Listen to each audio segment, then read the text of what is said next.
All right, call this meeting of the Greenfield Planning Board to order at 6:03 PM. I'll do a roll call of members. Jeff Sauer, Chair. Greg Michelle, current clerk. George Salumsis, Vice Chair.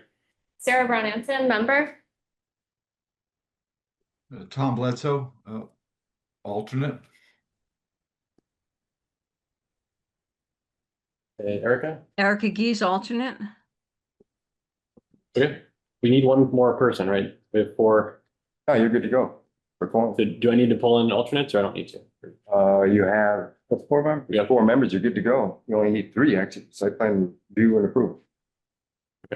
Is it, George, is it customary to just go ahead and fill out the 5 members in the situation? It's optional. I will give a heads up that on one of the items, I am planning to recuse myself on the site plan review. So in case you want to have 4 people involved. in it. Yeah, it seems like we should have a full bench. Yeah. It's the chair's discretion. Yeah. So, Erica, are you able to hear us? I can hear you. I can't get my camera to work for some reason, but I Okay, hear you. I don't know how to pick.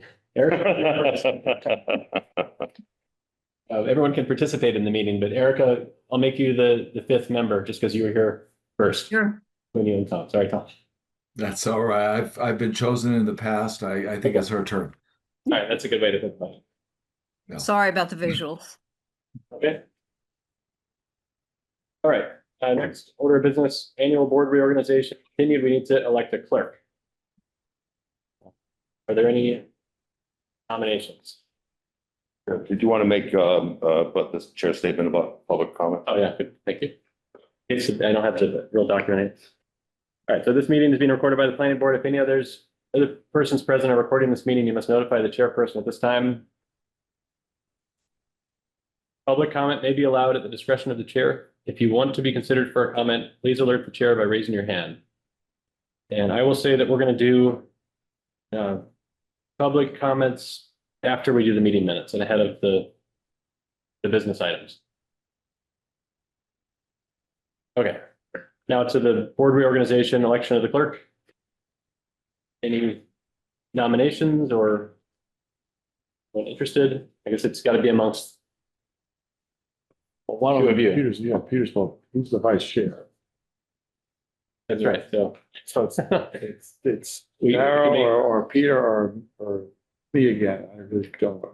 But Could an alternate theoretically be a clerk? I don't believe in all. I think it has to be a It has regular to be a member. full member. And I think we had held off to see if Peter would be here, to see if he might be. Yeah, that's But fine. we didn't want to. We can hold off again because Eric's here. Sorry. So it worked. Even if we have the clerk present, you. Yeah, I still do. Yeah, okay. Well, okay, so Only let's, when I'm absent. yeah, right. Where are you going? Where are you gonna be on October 2nd? I'll be here. Okay, so it doesn't feel urgent. So we can see if Peter is interested, and also, I mean, see if Peter's missed quite a few meetings. I know he's got an elevated position with the fire department. If he's still interested. Would that be something I would do? Check with him to see if he, Yeah, as a chair, you can reach out to him and find out about his attendance.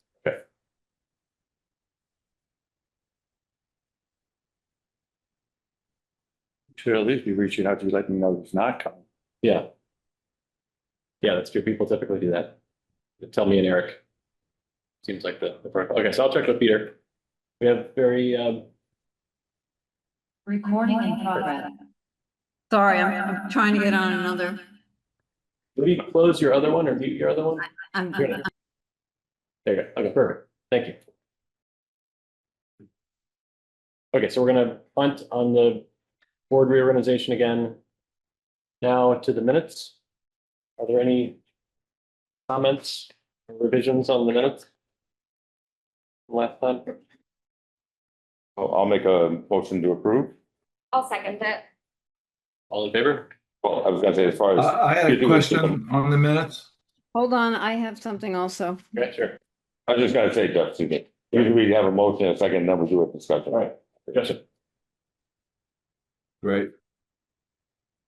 There's the motion to approve that begins the discussion. Yep. I interpret it as you're good with the minutes. Let's approve. Okay, got it. Got it. All right. Who do I call on first? Did both Tom and Erica have? I raised a question. It said the motion by Brown to nominate as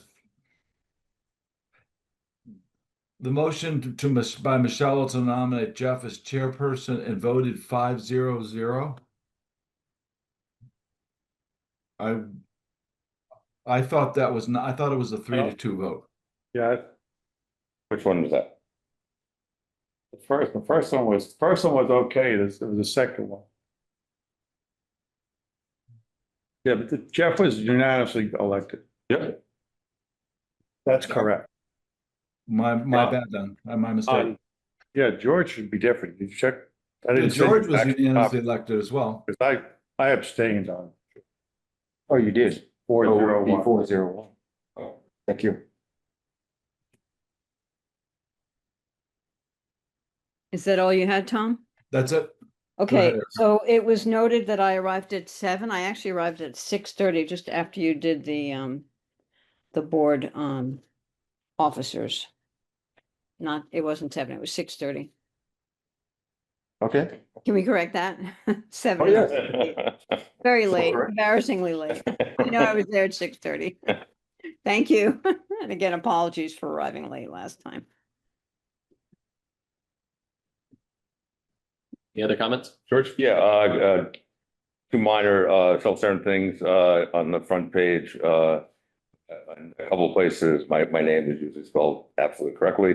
In a couple of places, when, Sarah nominated me for chair and when Sarah nominated me for vice chair, someone was overly generous and put an additional letter in my name, an N, doesn't belong. It's long enough as it is.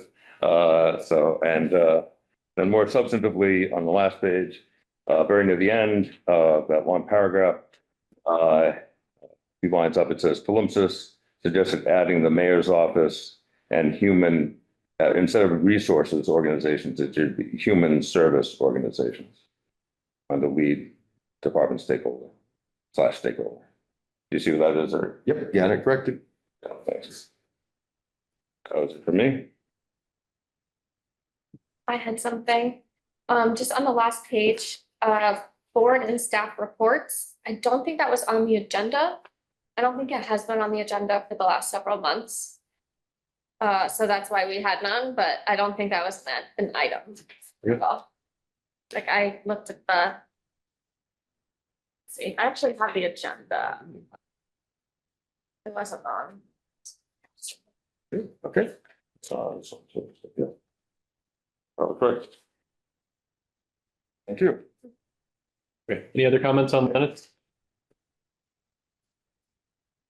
All right, motion to approve the minutes? Oh, we have to do a roll call because we have people participating remotely. Okay, when we count the votes?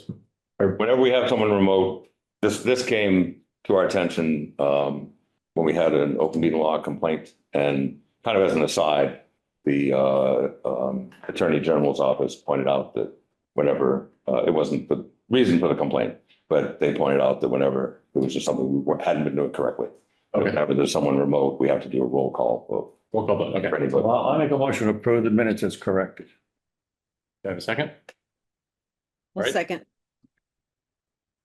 Sarah, raise your hand for it. All right, so we will go around the room. Victor, Aye. George, Aye. Sarah, I, Erica? Aye. Aye for me too. Okay. Yep. So now, before we get into the business, a couple people on the line, some people in the room. If you would like to take 2 minutes to make a public comment, now is the time. Raise your hand if you're online or come to the. Yeah, Margo, Okay, sure, great. get my timer here. Okay. I'm Margot Jones. I'm here to represent the Greenfield Tree Committee. And we're just here to point out that the site plan that's been installed at Starbucks has not been maintained and the trees are showing signs of extreme dryness. Nobody's watering the trees. And when somebody from our committee went to the Starbucks manager and said, "What's up? Are you going to water these trees?" And he said, "Nope, not my department." And we feel like it isn't our department either. And so I took photographs. I mean, some of the trees are already dead and others are, it's been a drought. It's not unusual. There are trees all over town that are really suffering. But this is a site plan that was approved by you. And we wondered who's going to enforce the 1-year warranty clause that I'm sure the contractor had to maintain the landscape.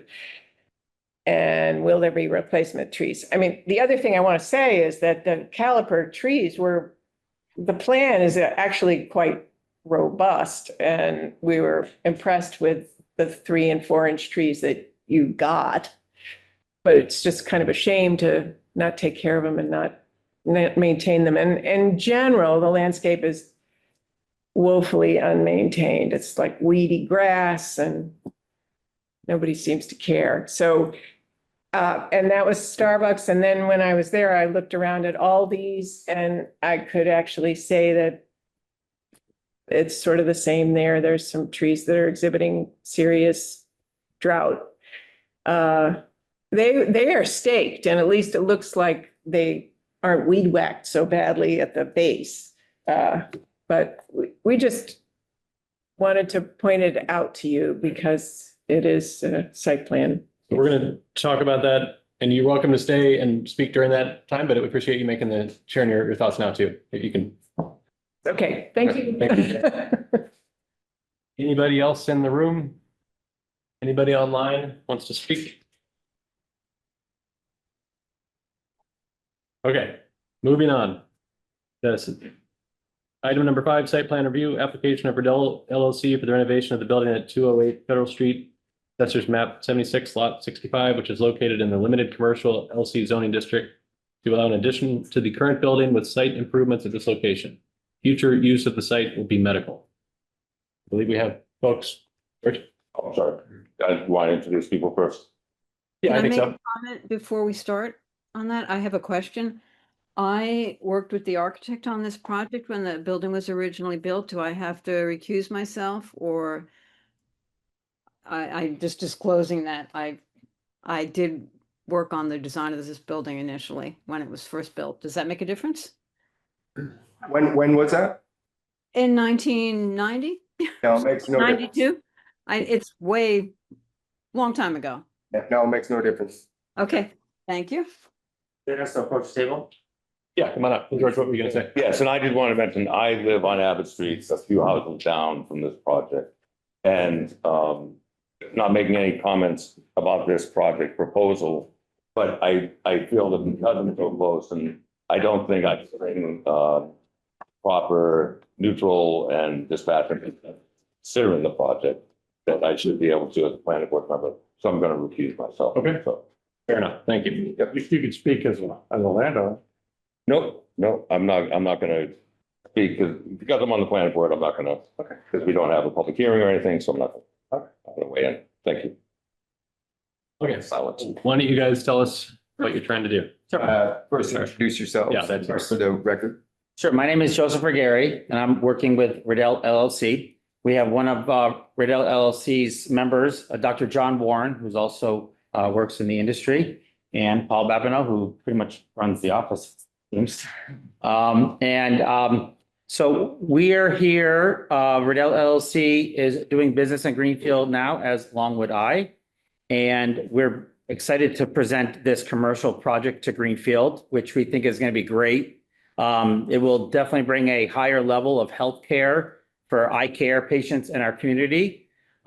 We are excited that it's going to improve a vacant building in town and increase the commercial tax base.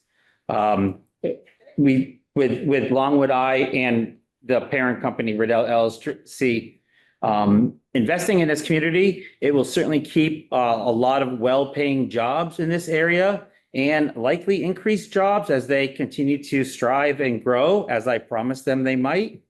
And I just think it will really enhance the streetscape of Federal Street. One of the topics that continuously gets brought up in our designs is the exterior of the building. Dr. Warren is a huge advocate of making things look nice and presentable, probably from a personal reasons and professional. So Riddell LLC hired Joe Matty as an architect, and we're just happy to present this to the board in hopes that we can get a site plan approval and move forward with working with the building department for permits. Yep. Eric, did they check all the boxes in terms of what they submitted? Yes, it was a complete application. Do you have the elevations? I was gonna say, you mentioned, look, maybe looking at, there's no Yeah. elevations. Do you guys happen to have any of that? The So elevation? the elevations are typically for, Exterior elevations. Well, they you brought it guys up. changing the exterior elevation. I don't believe so. So usually, you see elevations for if someone is building new, and so you want need to see what it looks like. Or if, He just mentioned you want to make things look, so I wasn't quite sure what that meant, so I said it meant a change to the building. but they're not gonna change the exterior of the building, so therefore no new elevations. So they're doubling the size. Putting in Add an discount. addition. Yes, the addition, but the building, the main building itself, you're not changing. Correct. We're approving the, You're approving the entire project. yeah. So then can I ask a question about the elevations then, or the facade? If you're putting an addition on, will it be the same architectural vocabulary as the existing building, the same materials, or are you planning on changing that? Or it's kind of a mystery, Yeah, the current building is brick right? and glass, and the addition will not be the same. I think in the plans, it's a vertical exterior siding of some sort. Yeah, with brick, it's gonna be we're gonna tie in the brick by having alternating metal siding and brick so that aesthetically the addition works with the existing building. For an eye care facility, we actually don't want windows, so the addition is where we're gonna be doing the clinical work. Mhm. And we'll have exam rooms in the addition. The existing building will be used for the waiting room and areas where we can retain the windows and the sunlight. So the building was very appealing to us because of its location and its existing, I think, aesthetic appeal. And so the Mhm. addition, I think, will work nicely with it. I'm sorry we don't have something to give you an idea of how the two will blend. But there will be brick facade in the new addition to try to link it, Okay. as well as a And stop is it the it. same height? What about the height of the building? It's the same. Yes. Okay.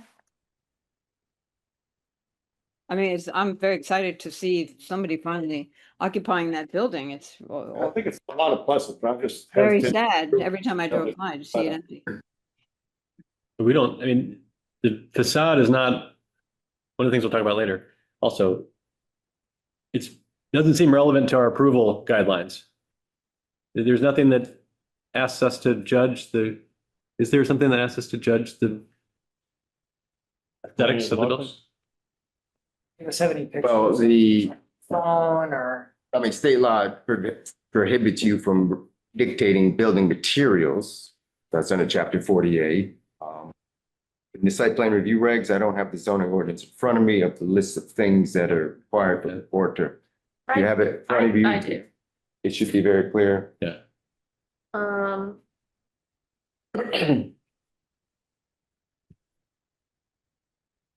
I don't think there's any,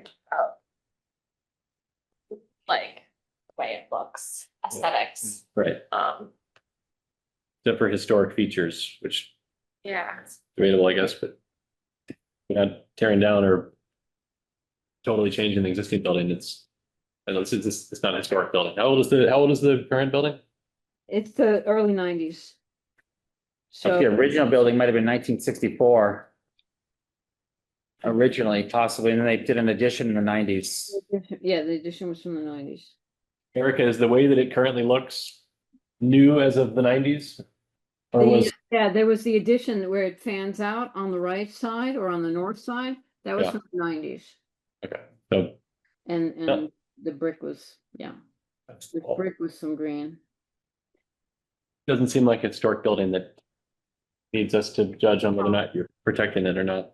No, but it's on a main commercial street and I mean, for that reason, I think it's important to, well, whether it's required or not, I think it's important that you do something nice and it seems like that's the intent. Because obviously a nice building also reflects, you know, the owners or the occupants nicely, so. I was just checking site plan review. It says an elevation plan showing front, side, and rear views of the proposed structure. Am I reading this incorrect? That's correct, but that's for new buildings or buildings that the exterior will be changing. Okay. The addition is something that falls under that, but the building itself, existing building does not.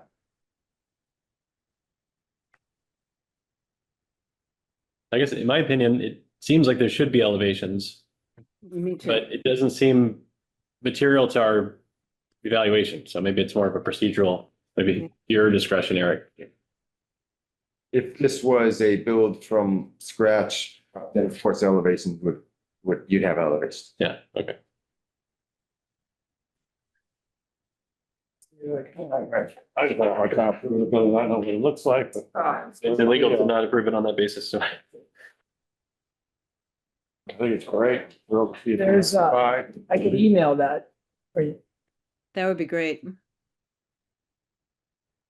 you can, yeah, you can expand it. I don't know if that, let me just make sure that that's. Yeah, so it's brick, so this is gonna, it's not gonna just be a flat, it's gonna have the soffit that ties in with the soffit of the. Brick siding, brick, and then some kind of siding across the top. Right. And so it's gonna alternate brick, and then this is not gonna be just one flat surface here. That's good. Yeah. So it's gonna have a little bump out Brick on siding. the side that faces Federal Street. So that it's got a little bit of character beyond just a flat surface. So that's the little bump out that's you showing on the plan? In the Yes, center? I Okay, think so. Not looking at. let me see if I can make this bigger. Yeah. Okay, great. Yeah, that looks good. Are you gonna put signage on there? We would love to plaster signage on Yeah. there. Whatever you will Yeah. allow. Either that We'd or love to put a landscape. giant eyeball on there with long.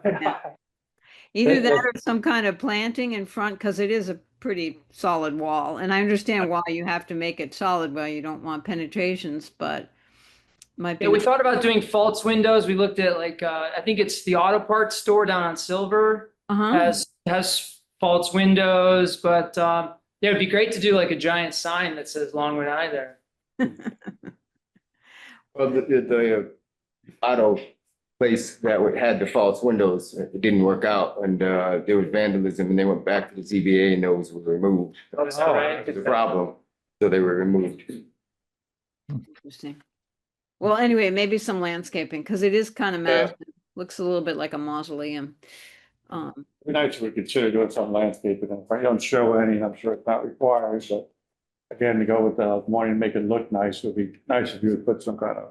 Yeah, there's landscaping right up to that extension now. So we can. Like I could read my review about the landscaping, about the lighting and about the signage. Sure. So Yeah. submitted site plan shows the location of existing landscaping and screening. The project proposes to add arborvitae along the northwest property line for additional screening. Okay, and the proposed dumpster location will be screened and they've shown that screening. Lighting, there are 4 existing utility poles with 5 down shielded lighting fixtures. So 1 ground mounted lighting fixture in the front yard aimed at the existing building. There's no additional on-site lighting proposed.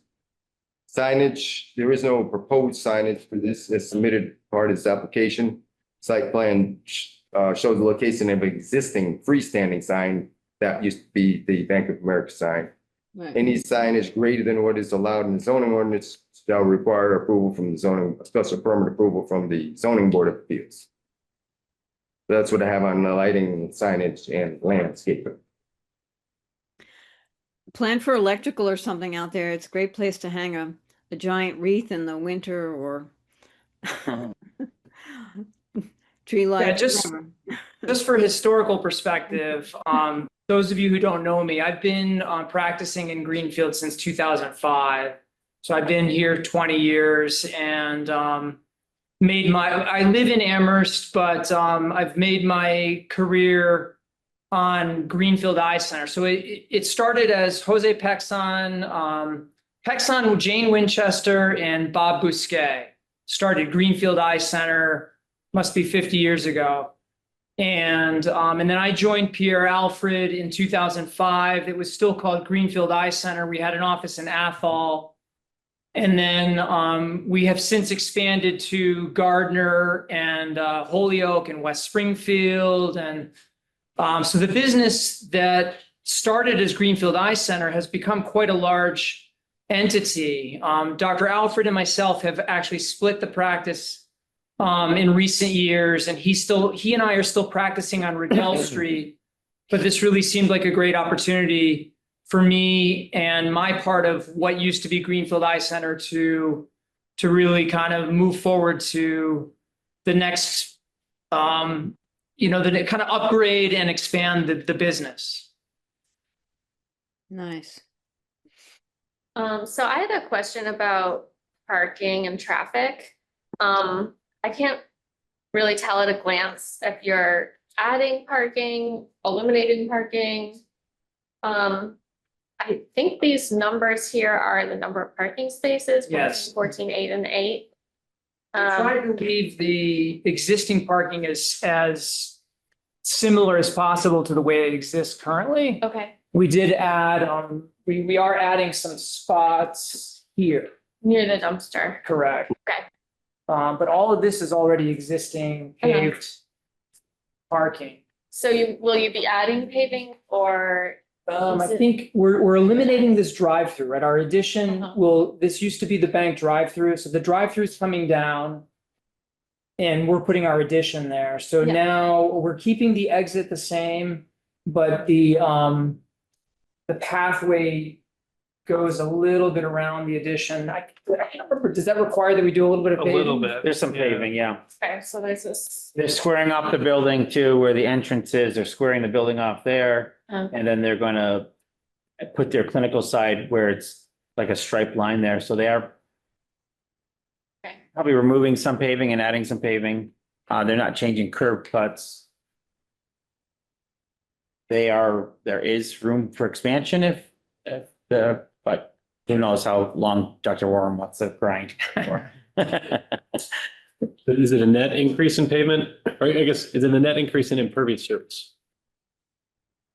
Some of it's going away. It looks like it to me. It's like it's more, It's just a little bit on the parking lot over on the edge towards Abbott Street. Yeah. seems like a net increase. Yeah, so I can go over a couple The things. upper west corner also. Let me just go over the parking and also mention, yes, it's an increase in impervious surface. The open space requirement for the limited commercial district is 0. It can be 100% impervious. So there's still a lot of open space on that property, even with the slight increase in impervious area. Parking, the table of required off-street parking spaces requires the following for medical or dental office clinics: 1 space for each practitioner, and 4 patient spaces per practitioner, and 1 space for each employee of the largest shift. They're proposing to provide 45 parking spaces. Most of those are existing. to include 2 ADA spaces. They meet the minimum requirements of 9 by 18. The applicant has stated there will be a maximum of 4 practitioners and 20 employees, requiring 40 off-street parking spaces, and they're providing 45. The only thing that I learned, because I received Mark Snow's comments late and you didn't get a copy of those, you did get emailed the review comments from all the other departments. Right. So the ADA guidelines in the law allows for a 6-foot aisle between ADA spaces. But the Massachusetts Board of Architecture Board requires 8 feet. So the site plan, one of your conditions, if you have conditions of approval, should be to revise the ADA space aisle width from 6 feet to 8 feet. Thank you. And the only other thing I was going to ask about was so when the snow melts and the drainage, is that going into stormwater sewer infrastructure, or are you trying to do rain gardens and have something percolate on site? So like towards It's behind just- dumpster I think it's- there? Because the grade does drop down a bit, I'm just curious, so when that pile of snow melts, is it going to drain into the street? Into Abbott Street, or is there an opportunity to maybe have it drain right on the grass there? Yeah, I think in the drawing, it says snow storage. It's on the Abbott side in the Right. grass there. I think that's grass on that spot. It is grass, okay. Yeah, So, that's yeah, it all, would be good to just keep it from draining into the street and keep it on Yeah. site. that's all grass there. Okay, so that should work theoretically, as long as the grades are right. Yeah, as long as they don't pitch Right. into that driveway and off, because we don't want to increase more stormwater runoff in our stormwater system. That was my only comment about that. And I'm trying to find the other comments from the other departments. Eric, was there any that were not in favor? No, but there is one other. There are comments received from the fire prevention officer, Alex Cooley. He initially indicated in his email to the applicant, review comment that I forwarded to the applicant. He said it's potentially that a sprinkler system would be required. However, he's a new fire prevention officer that just took over from Captain Dan Smith, and, in review with the building inspector, Mark Snow, the cutoff is 7,500 square feet.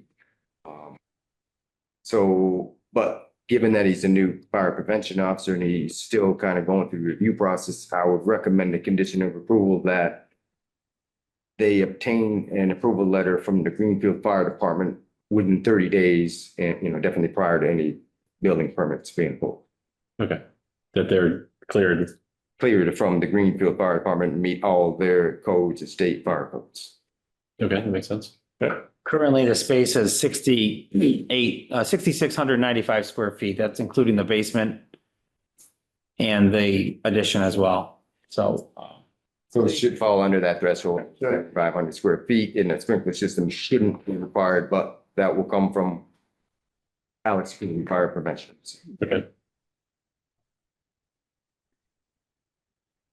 Anything else you wanted to share with us, or any of the questions that we have? No, we look forward to taking over that space. I think it'll be perfect for us, and we'll do a good job providing eye care to the community. That's our goal.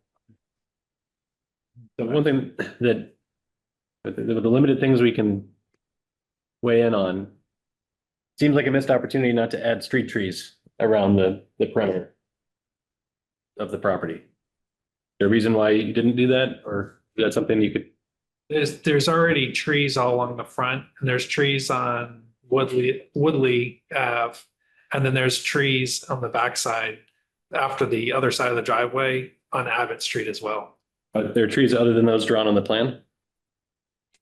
No, the ones that are on the plan, but then there's some on Woodley that are not on this plan that are on the curb. There's a bush line too, right? Yeah, and there's a hedgerow on that road, on that side too. Edges aren't very shady. No.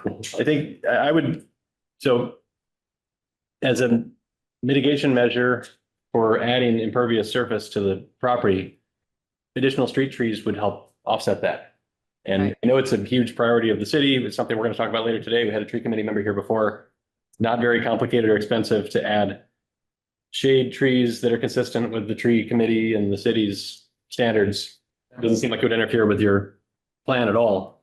I think they just planted some there. It looks like that they just recently planted some there. There's I some. know they've been working out there, so Yeah, if that's the case, it's not on the drawing, but maybe it's since you drew it. yeah, Yeah, no, it's logical. If there aren't any already. yeah. There should be at the same spacing and of the same varieties as are used elsewhere on the street. To complete at least to complete the Federal Street edge.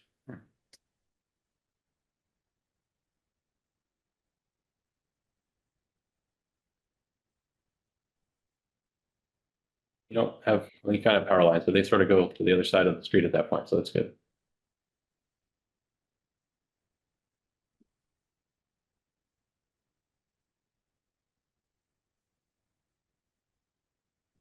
Anything else that we would like to comment on, or Erica, do you have anything else from your perspective? I was just looking on Google Earth to see. Yeah, we really, I don't know if there are more trees. This is dated 2024 and there's nothing, basically north of the pedestrian access to the building. And that whole corner, there aren't any trees there at all currently, at least as of 2024, as of October 2024. So if the city hasn't planted trees, I think I would request that trees are added. And There, there's room for more canopy than just the street edge. exactly. So it could, sometimes the street trees that are in that little 3-foot planter strip don't do so well. So you have an opportunity to add something more significant. It's still far enough away from your building, it won't make a difference.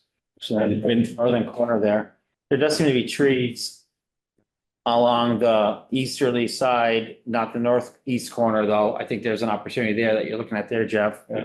And then obviously some along Abbott, not too much space along Woodley, but seems, You could put Is at it- least one yeah. tree on Woodley. what tree? Sorry? I think she's thinking. What tree did you mention? Oh, on Woodley, you could put one tree there. I feel like your group has been favor of the aesthetics of the Yeah. building. Yeah, we I want it mean, to, we want it to look good. So it's okay with me. I just want people to be able to see us. I don't want it completely encased in. It's always about trees instead of. Make sure they don't grow into the sewer lines or anything like that. I think the Well, the street tree, thing with the trees, the building is higher up from the street, so you could put some smaller trees, but they won't, I don't think they necessarily camouflage, because the existing trees don't, because they're lower. And as you're driving by, you're looking up through the trunk, you still see the building. So, anyway, I would ask that something be considered. it might be, what you think, Eric, but and I don't know where the tree committee put their trees on Federal Street in general, but this seems like an opportunity to put a tree on the building side of the sidewalk and not try to stick it between the sidewalk and the curb, or it's going to die. I think a thoughtful way of continuing the tree canopy along Federal and turn the corner along Woodley to the extent you can, with trees that are going to survive and that you're going to water and take care of, unlike some of the other property owners around here. So that's, I mean, we can't design, so if we were to make that a condition, they bring a planting plan to us next time, how much of this do they have to come back and show us what they did versus as long as they do it in the spirit of what we asked for, it's probably going to be fine. If your condition is very specific, you don't need any further action. Just follow through with the site plan implementation. Yeah, So- the trees that are shown on the current site plan are exactly what's there now.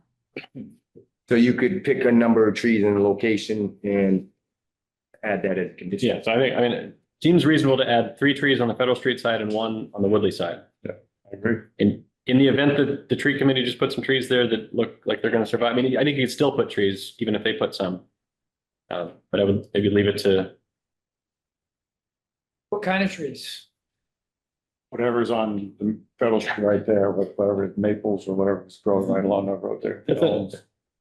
It could be, It's a- it doesn't have to be the same thing. I see you have some linden trees already there. I see there's a sycamore, let's see, there's an ash, a sycamore. Yeah. Unlocked. we could, linden.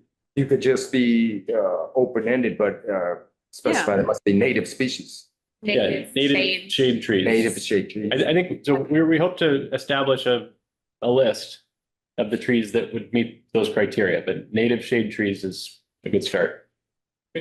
You think, I mean, I drew on our little map here, 1 on Woodley seems logical, 3 in the front. It seems like there's 3 on the other side. I can see wanting to mirror that. I wonder if 3 would be jamming them in. Because it seems as though the building is offset. Well, if I'm looking at it from Federal Street, it's offset to the right a bit. So 3 trees along the left side seems logical. I wonder if 2 trees on the right or 1. Might maintain the spacing. Yeah, I just, Definitely more Yeah, than one. I would agree with that. maybe 2 on the Federal and 1 on larger Woodley. tree. Yeah. I'm just, trying to be, obviously give the business its visuals, but also accomplish what you're trying to do for Greenfield, which is. I mean, there's a standard tree spacing for on-street trees.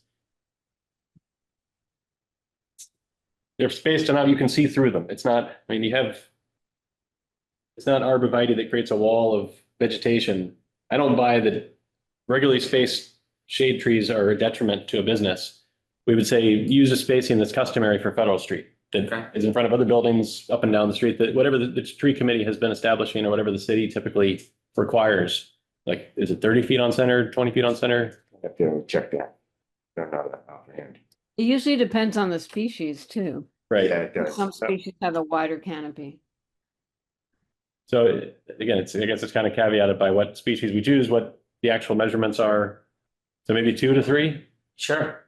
Reasonable compromise. Okay. But Good negotiation.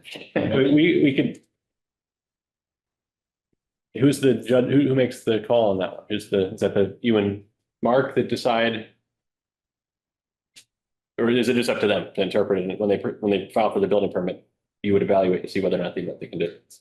A part of the conditions of approval, besides the ADA space and the other condition I mentioned, would be a condition that they update the site plan with the trees shown on it that are going to be planted.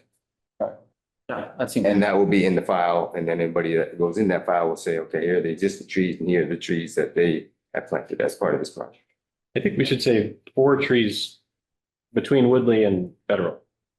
So you could look at, up. if you want a suggestion, I'm just gonna throw out a sourwood tree.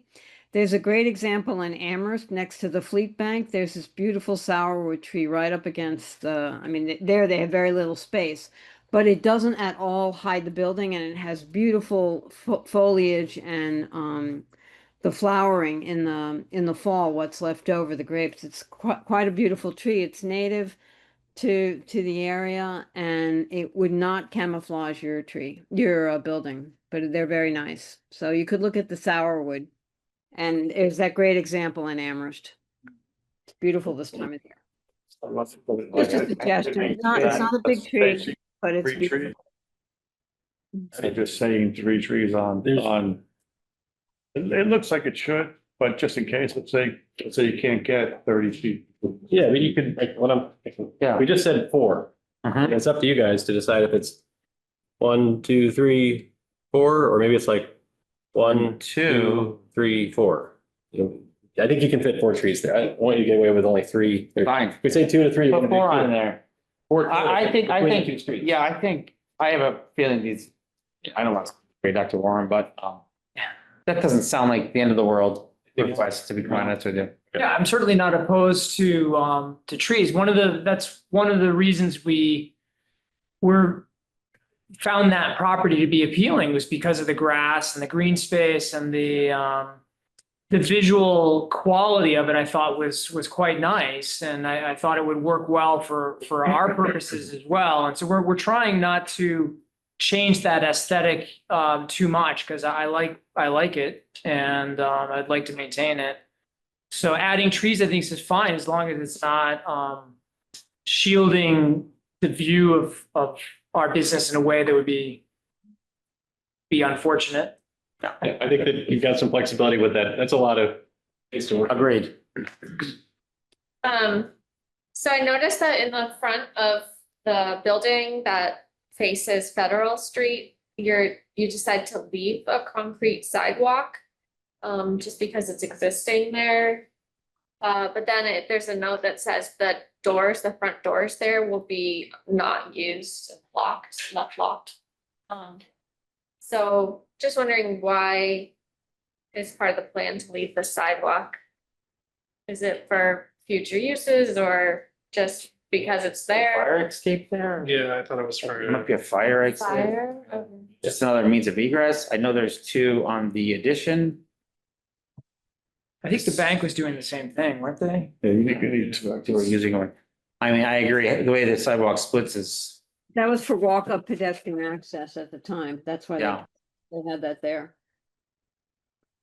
Okay, so, but that purpose is no longer relevant, I guess. Yeah. Yeah. I agree. Oh, okay, it says here, not, I think these are the architectural plans, not an entrance or exit. Actually, don't remember what I don't either. the plan was for that. I know we weren't gonna use it, so You should probably remove it then. It will be confusing for people.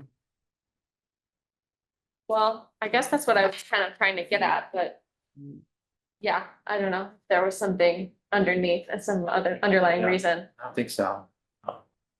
It's I not a think we fire. need a exit. second exit from the existing building. I could be wrong. but Oh, there's two exits on the south side. Coming out there. And then the main entrance, like you mentioned, is towards the parking lot.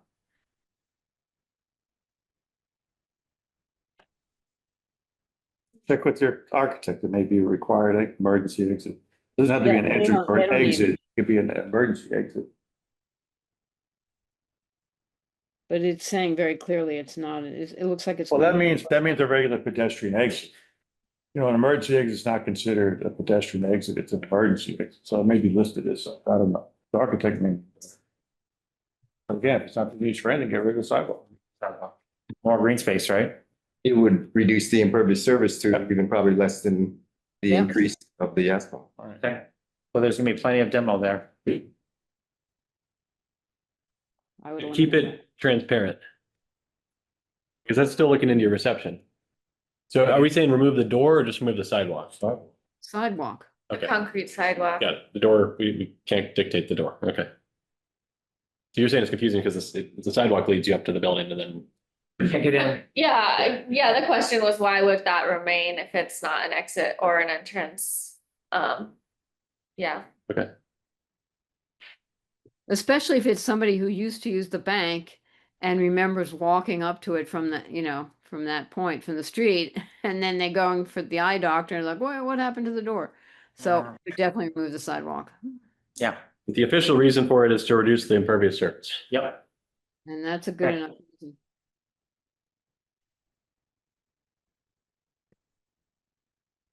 Yeah, there wasn't any other reason. I don't It was think just so. fire I exit. don't even know if we've ever even opened the door. Oh, did you ever open that door? I can't remember if Joe's plans had any reason to keep it. did it? Yeah, here is, the plans say that's not going to be used as an exit or entrance. right, yeah, that's what it says, so. Okay. That seems logical and reasonable. Anything else? But we're not putting a tree there. We are putting 4 trees up though. We might do 5 if it's allowed. I mean, now you don't have the argument that you can't do 3 trees along. Of course, right, I know. Shoot. So let's go back to 3 trees on Federal, 1 on Woodley. You don't need the I flexibility. like the 4. I like that. That was a nice compromise. 4 trees. I like the sourwood tree. I'm gonna go look at that at the food bank camera. It's beautiful all year Yeah. round. It's a pollinator. It's not a large tree. But it's gorgeous. Take a look at it. We probably will consult with Margot Jones in the tree committee. I mean, they seem to have they seem to know what's going on when it comes to trees in Greenfield. Yeah, they've made good suggestions on our behalf to some of the other properties, Yeah. the Starbucks, and they help us.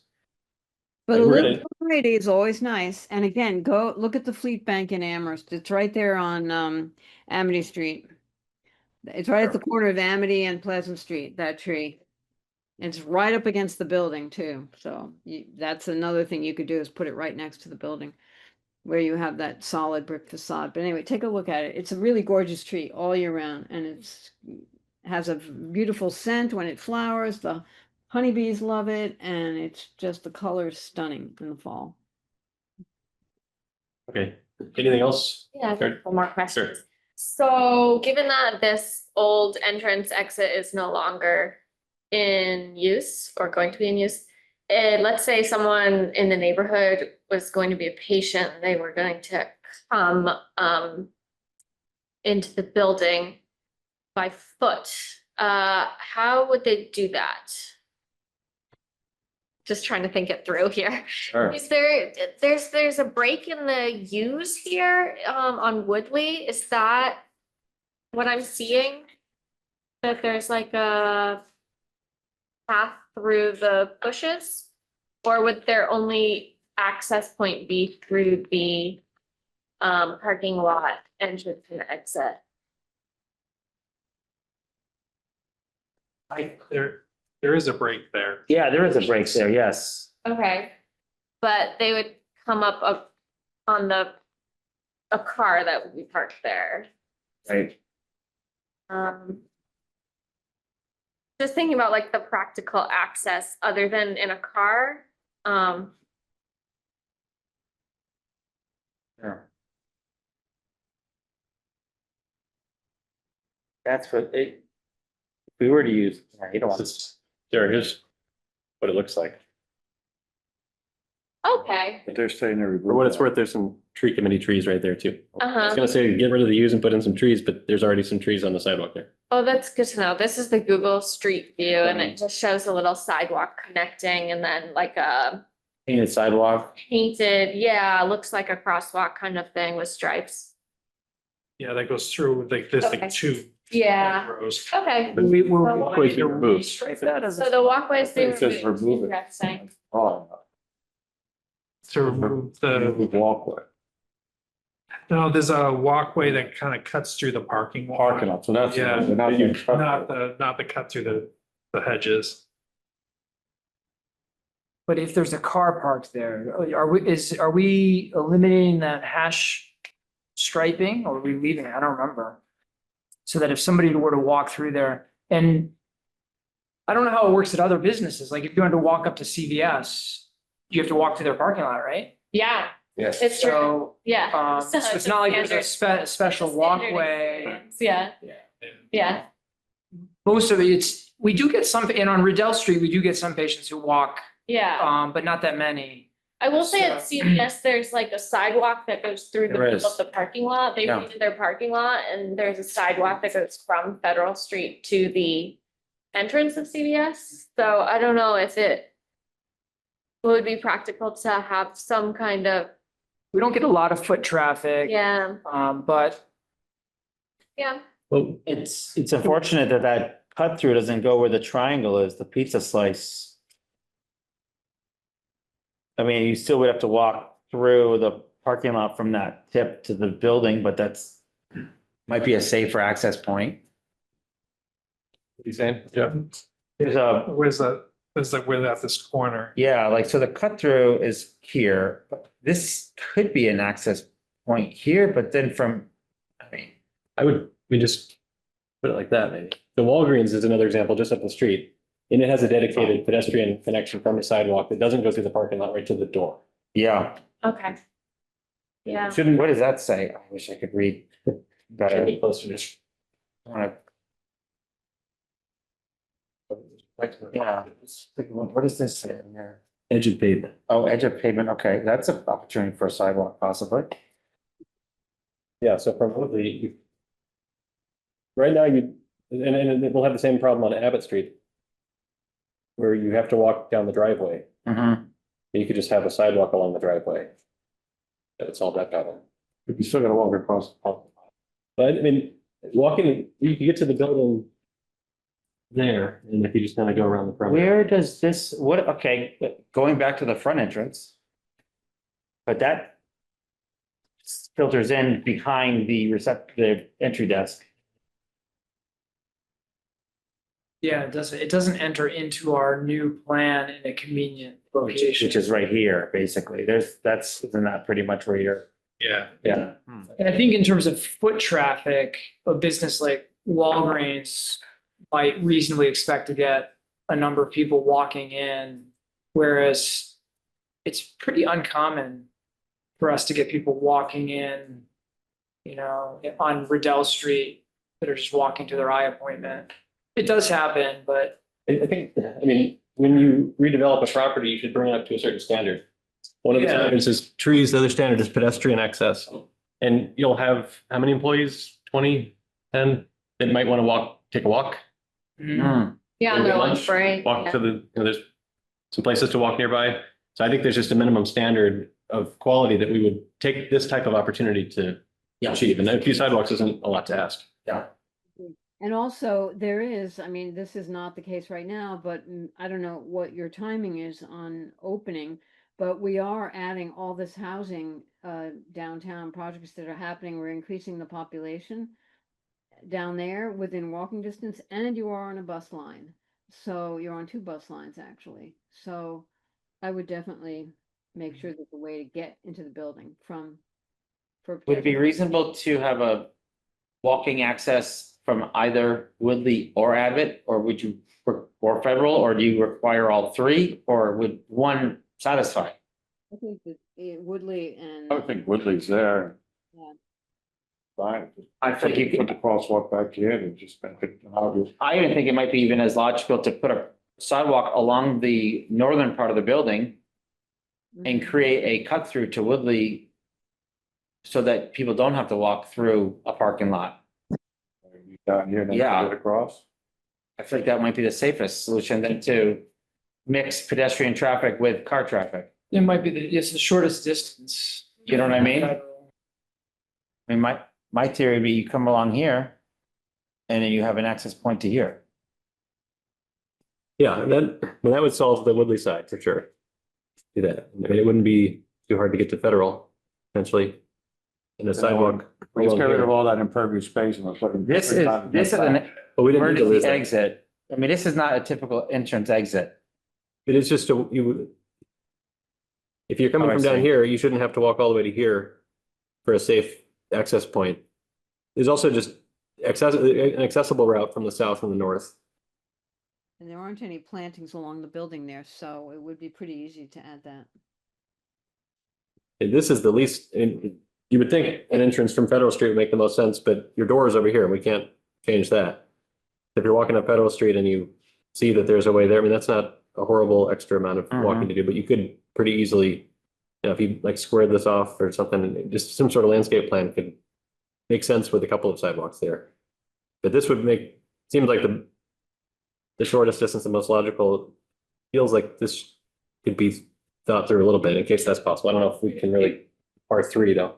Would there be any logic to, again, going back to maintaining the Federal Street entrance and there's an alcove there. You could kind of come in, go to the right and enter the building that way to the front of the reception desk.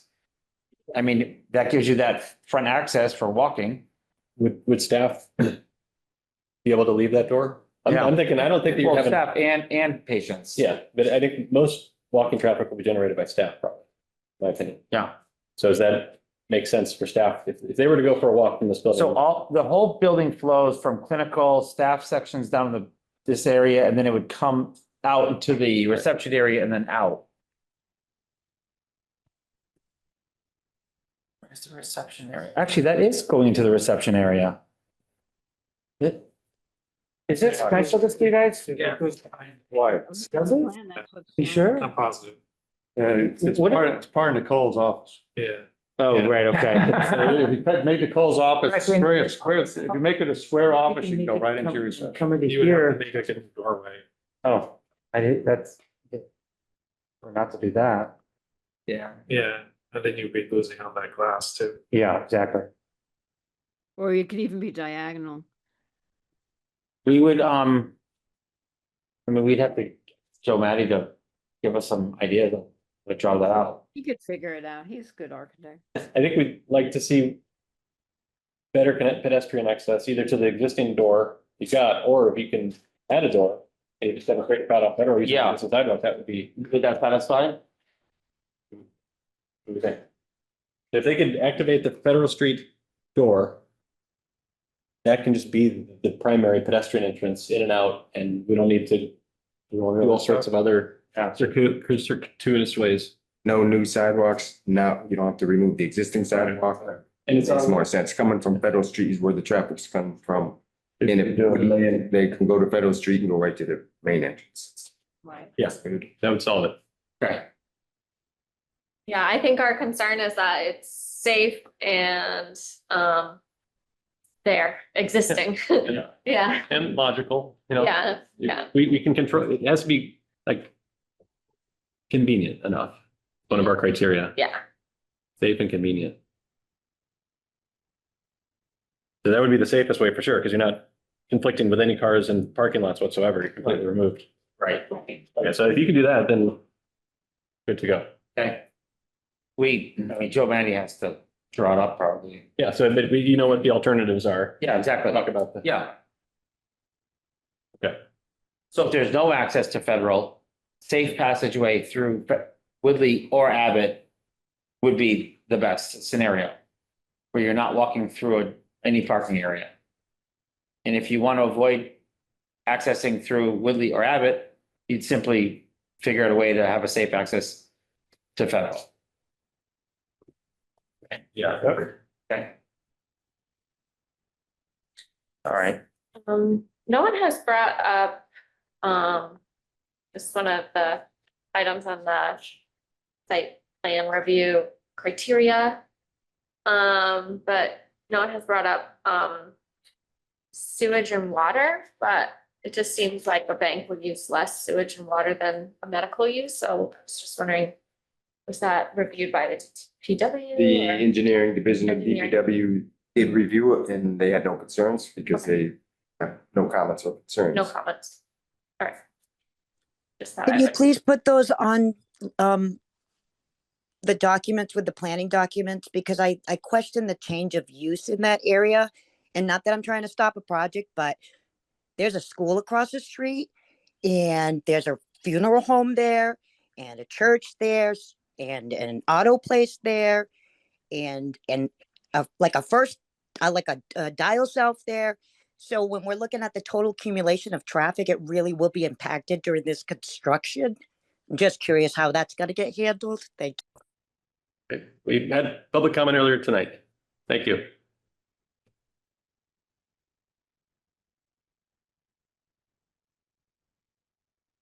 Lighting, any changes to the lighting? Any thoughts about lighting? And do we have concerns about lighting? Did you You know, guys? as I read earlier, there's all existing lighting fixtures with 5 down shielded lighting fixtures on 4 utility poles and 1 aimed at on the ground mounted aimed at the front of the building. They don't propose any new lighting, but that is very much sufficient lighting for Yeah. for the development. Okay.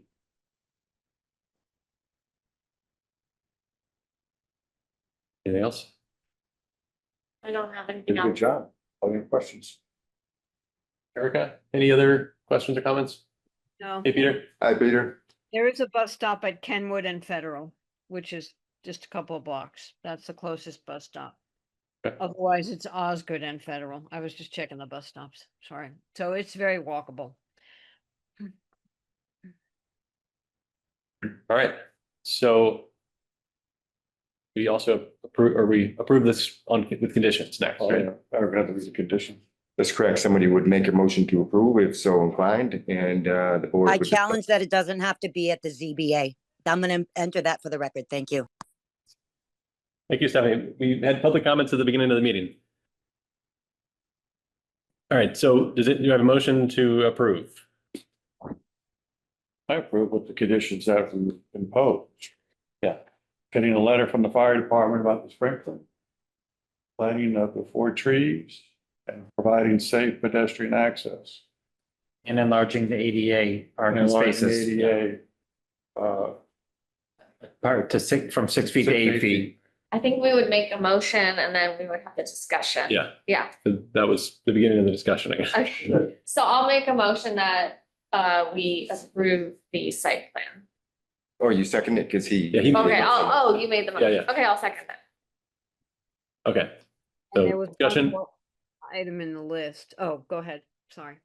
Eric, do you have the conditions? I have the conditions listed, potential conditions of approval that. the Yeah, board- let's listen to the way you phrased them, or The ADA space aisle, the aisle, the access aisle for the ADA spaces shall be increased to 8 feet to meet state standards.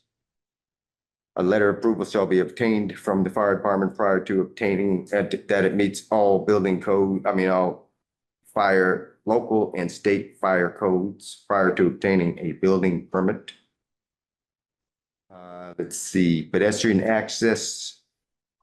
Well, I have this as pedestrian access shall be from the existing Federal Street sidewalk, but did you change that to a general discussion of options? I think primary pedestrian access should be from Federal Street through the existing door, but if it's unreasonable to provide that. How about this condition? The primary access, pedestrian access shall be from Federal Street through the existing sidewalk. If that's not feasible, the applicant shall submit a plan for the board's consideration, a pedestrian access plan for the board's consideration. Good. And the last one is the applicant shall submit a revised site plan within 30 days of approval with all these conditions on the site. Did we get the trees? 4 trees. And the trees, of course, 4 trees shall be planted, 3 along Federal Street and 1 along Woodley Ave, and they shall be native shade trees with a consideration of 1 possibly being a sourwood tree. I think we said it would be 4 trees total between those streets. Yes. So it doesn't necessarily have to be 3 and 1. It could, Oh, I bet you changed it back to Oh, 3 and 1. well, you thought it could. I think it's logical. that You thought it would was fit. when they were gonna take the sidewalk out. Okay, So got you. they put in the sidewalk and there's less room and it made the other thing make more sense. I would just maybe add that when we say shade trees, the shade is for the sidewalk, not for the middle of the lawn. Can we add one more item? I just want to make sure that the site grading at the parking lot, that drainage of the parking lot and the snow storage area stays on the grass and does not go onto the pavement. Does the plan show it on the grass? Yes, Well, the snow storage is on the grass, but I can't tell with the grading what is going on. It doesn't look like there's a change in grade. I just want to make sure that it doesn't drain on, it doesn't drain off the site. That's all. Any more than it currently does. Right. Not really sure how to write that condition or how that would be enforced. Well. I mean, the Department of Public Works did review this project and had no comments about that, and they typically comment on drainage, stormwater issues, connection to the I mean, basically. city's infrastructure, sewer, water. And they had no comment or issues. they do anything different than the bank did. I mean, the only thing would be to just have a slight swale in there where you're storing the snow. We're thinking of that as a condition, to create a swale in the grass area with snow storage. Doesn't have to be a lot. I don't understand. I guess I don't really know what that, Well, because there's no curb here. Looks like the pavement just goes right to the grass on the existing and that's both, which is fine. I don't have any problem with that. Yeah, I mean, the grade is pretty flat there. Snow storage, I don't think it would be an issue. Okay, all right, then don't. And the plan shows it where it's properly located. Then don't bother adding that.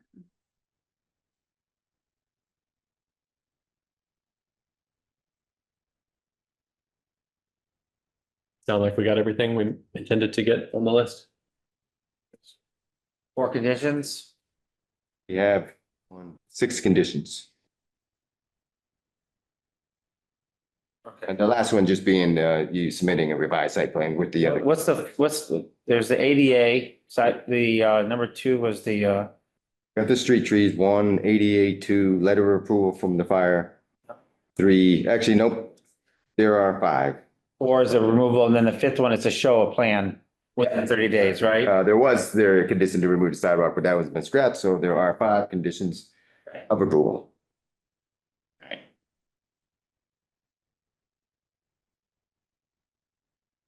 Okay, do I have a motion to approve on the, do we vote now or do we re-motion?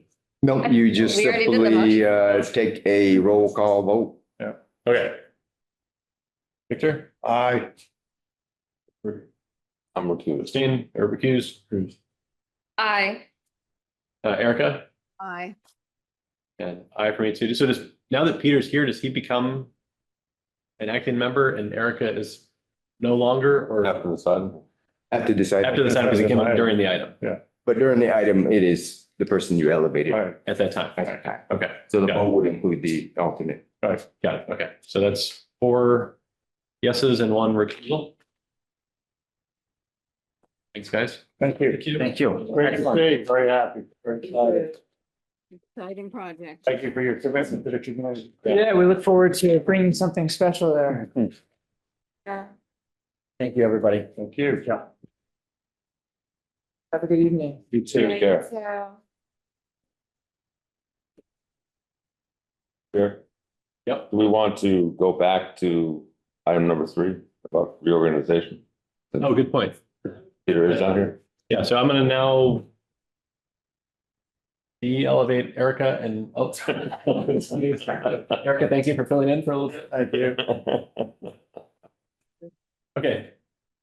Hi, Peter. So we skipped an item. We started reorganizing our board and we did not get to the clerk last time. We didn't have enough people here to vote or to see if they wanted to do it, and we were gonna wait again, but then you came back. So at the moment, the new organization, I'm the chair, George is the vice chair, we have an open clerk seat, so the 3 of you guys, but Victor is the current clerk, and I think Yes. it maybe wants to I'd like to, if. take a break if from possible, that. yeah, I would. Have no water. I missed Victor's comment. What was that? I'm sorry. I would prefer to not be clerk again if it's all possible. But Okay. if no one's gonna do it. I assume it works like my lodge, we stay in our office until someone replaces us. and So, Peter, I had said at the last meeting that I was not interested in being clerk right now. Yeah. I would be willing to take up the role of clerk. But if I did, I see the CPC is also on the list to be discussed. We would need to find somebody else for that. So I'm happy to take on the extra role, but I think I'd have to step back on some other stuff. Do you want to change the order of the items and talk about that? We'll retable that one for a little bit, see how the other one plays out. All right, so then moving along, so why don't we talk about that one now? Which number is that? It's, we're talking about the board representation on the CPC committee, right? Yeah. So that's the other, are there any other openings and committee assignments that we need to, Well, the SGIC. SDIC. GIC? So I would be, if you want to talk about that, I'd be interested in continuing on that. It's just with a new chair, we need to have a reappointment, so. Okay, Um, well, that continuity makes a lot of sense to me. Yeah. And I guess I would do the CPC if he wants to be the clerk. That's a good compromise. Nomination for that slate? I guess we'll do that, you know. Okay, and this is, do we vote on these representations? It's So just- you do the nomination for the clerk But otherwise, the, and you appoint. Okay. Yeah, and my understanding too, just as far as those two appointments, my understanding and at least looking at the SDIC part of the of the ordinance or the charter. It doesn't involve, because I think sometimes it was a little confused. It had to go through the mayor or it had to go through council approval. It's just the chair's discretion. Okay. But it's a direct appointment to the committee. That's my understanding. That is correct. Yeah, okay, so this is you ordaining us. but I'd like people to be interested and willing, so. Yes. So I Thank you. designate George as the SGIC representative for another year. These terms are probably, Whatever, it's not a term. okay, It's just as long as the chair, yeah, deems it. Thanks. okay. So then the Have this there. CPC committee. You're doing that now, right? And do you know when that, I am the board's representative to that committee, yes. and that meets on Thursdays, the fourth Thursday of the month at I think 5:30? 5. Yeah, 5 or 5:30. 5:30 to 7. Um, Yeah. I know, because, yeah, my husband's on it. Yeah. Oh, okay. And you can do that. Yes, I've been running the fourth Thursday, I could do that. Great. Okay, well then, So I will nominate Peter as the board clerk. And we don't need a second. We don't need a second for nominations. all right. And it sounds like you'll accept, Peter. I will accept, yes. All right. So, we need to vote anyway, right? Yep. As a roll call vote, so Aye. George, Absolutely. Sarah, Yes. Peter, Aye. aye for me too. All right. And Have a I clerk? would be glad to step in for you if you don't show up at a meeting. I've already done it for a year, I know how to do it. And a backup clerk, and we have There you go. Sounds good. one person that doesn't have any jobs. I have enough jobs in my life, I think. Yeah, you got a new job anyway. Yeah. Got a couple more We'll jobs. think of something. Thank You you. could be third in line for clerk. How about that? Okay. Really have a quorum. right, settles that one. All right, then we can wrap up the master plan. So, I mean, it's 7:20. We're not necessarily going to get closure on all the items on the list. But should we, George, is it time to wrap up the master plan? Like, are we holding something up at this point in terms of its closure and the other Well- aspects of this process? Well, I mean, it's there's no absolute deadline. I mean, it's this board's business. It's this board's document. So as soon as we vote on it, then it's a process of how does it get disseminated? How do we seek support for it from the mayor, from the council? That's what had happened with the original master plan. Again, it's not formally necessary to have the council vote on it or the mayor approve it or anything like that. And I know that the SDIC is happy once it is, gets board approval to help support with promotion and, public awareness and that kind of thing. So, but there's no timeframe, absolute timeframe for it. Well, I think we could wrap it up today. We've been through it. People, we were on the final section, at the end of the final section. But do you folks remember where we left off in land use, right? You finished land use goal number 2. So we're on to goal number 3. We hadn't gotten into goal number 3 yet. So there's 3 more goals. Yep, land use, and then we could be done. So it seems like I might as well just do it. So let's start with promote the growth of industry in Greenfield. Did anyone looking at that have, and I think what we're trying to do is is there a significant change? Yeah, something significant, because this has already been carefully crafted and reviewed. But if we think there's something significant that's missing or should be revised, we could suggest those things. Well, in that section, I see that the implementation action for the first implementation action for each of the two strategies is identical. And I don't know if that's intended or if that's a mistake. So the first strategy is promote low impact sustainable industrial development. Second strategy is increase land opportunities for industrial development. And the implementation action for first one is, I believe, identical. Yeah, Is that? that's interesting. It does seem a little redundant. Well, it's certainly redundant, but I wonder if it was But maybe it's on intentional. purpose, yeah. I guess there's two different, if it was redundant, then it wouldn't have been two strategies, right? If you have two strategies, then I guess if each strategy deserves its own implementation, though it may be the same, you're just trying to identify it because they've identified two strategies. We just roll the strategies together. That begs that question. If the implementation is the same, why are the strategies different? Two different strategies. That's why I guess why they repeated it. Well, I guess does the action make sense for each of the strategies or for only one of them?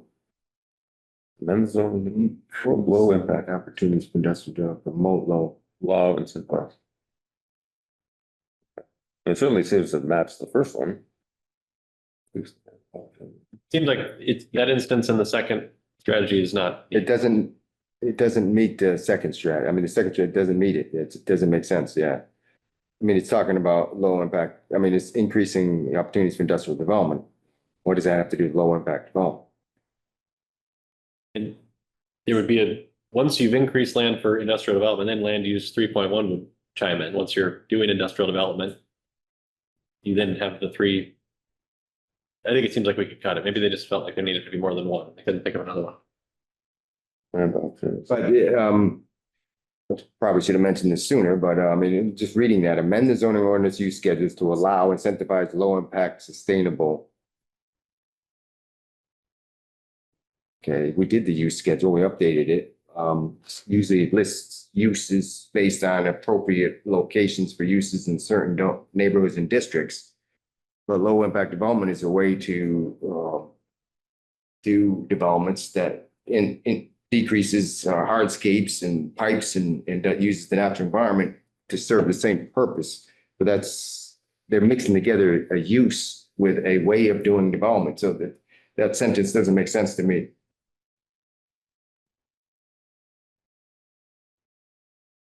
Low impact development, and you can incentivize industrial development by increasing the uses in appropriate districts. And then separately, in the zoning ordinance, which we already did, you require low impact development.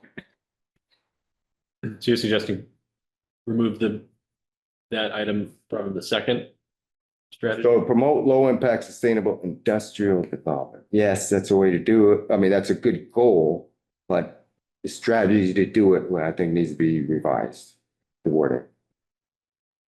So you wouldn't say the first part of that sentence in the implementation act, No, because amend the zoning ordinance use schedule. schedules, no, it doesn't, it's separate than.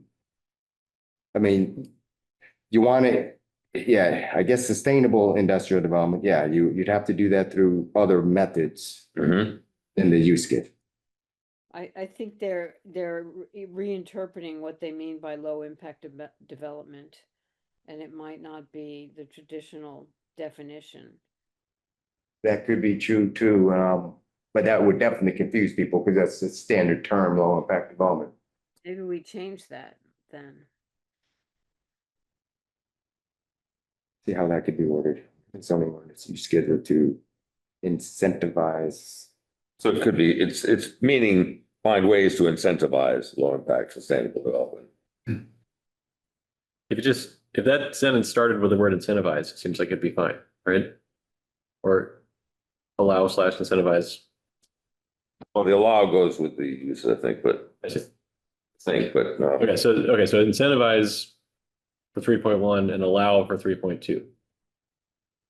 Yeah. Is that what you're saying?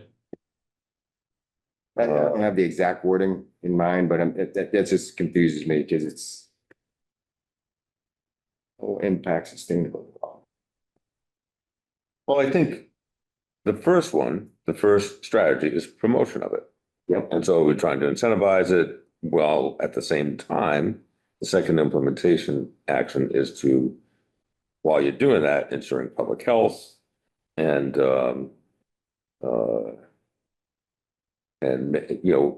checking which, types of industry would complement that helps and help grow about food processing. And then the second one is increased land opportunities. And that, for that, it seems like the second implementation action is the one you need. Amend the zoning map. Yes.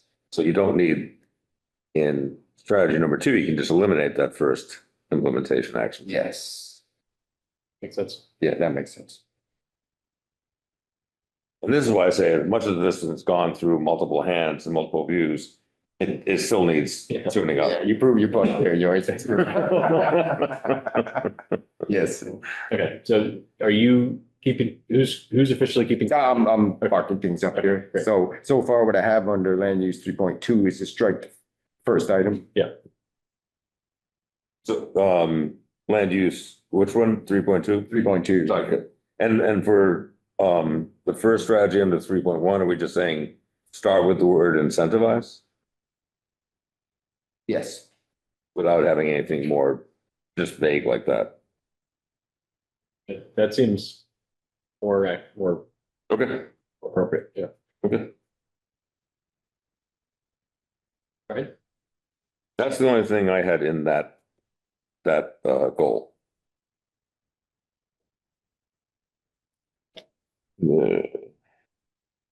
Should we move on to 4? yeah, let's do 4 now. So there were a few things in number 4, starting with under, if you want me to continue. Sure.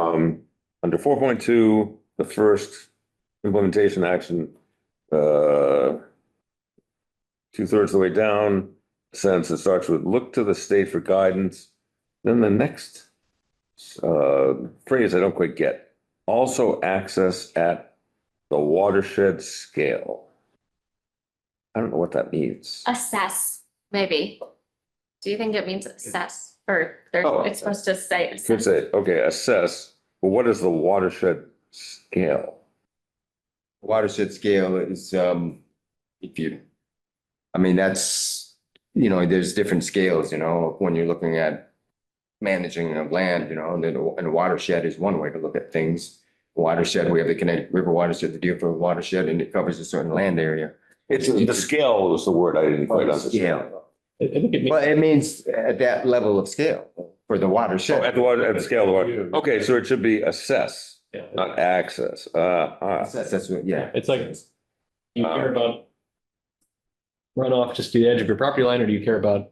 No, at the scale, now I get it, That's Exactly. the assess was what, great. And then the next section, obviously, it still has the words, still needs reworking. And I wasn't sure what needed reworking in there, but I just noted that. I'm seeing proposed from the project. A quote for green infrastructure.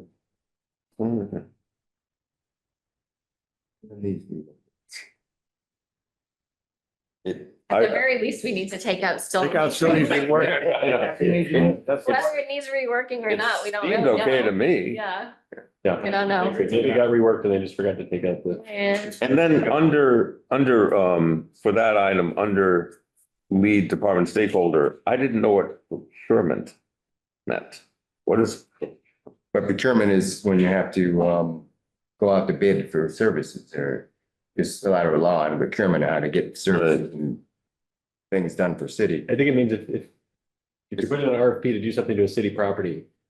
so that makes sense under that column of lead Yeah. department. Yeah, definitely a procurement, chief procurement officer would have to review all proposals. Great. So they'd add that as a condition of award or All something. right, to just eliminate the parenthetical needs reworking, because I think it's good enough.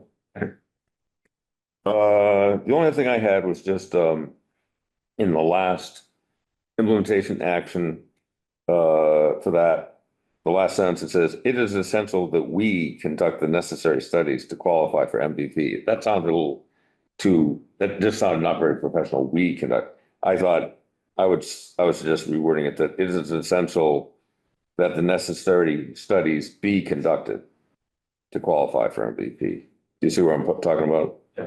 Or maybe I should say the city of Greenfield conducts. I don't know much about that topic. I just thought we was kind of a little informal for talking like this. Yeah, no, what was that word in your head, George? I was suggesting it is essential that the necessary studies be conducted to Oh, I see. qualify for MVP. It sounds a little more. That's not really an action statement. It could just say, conduct the necessary studies to qualify for MVP. Sure. Mm, There you go. Yes, There you yeah, go. Conduct. Even better. yeah, that's even better. Conduct the next.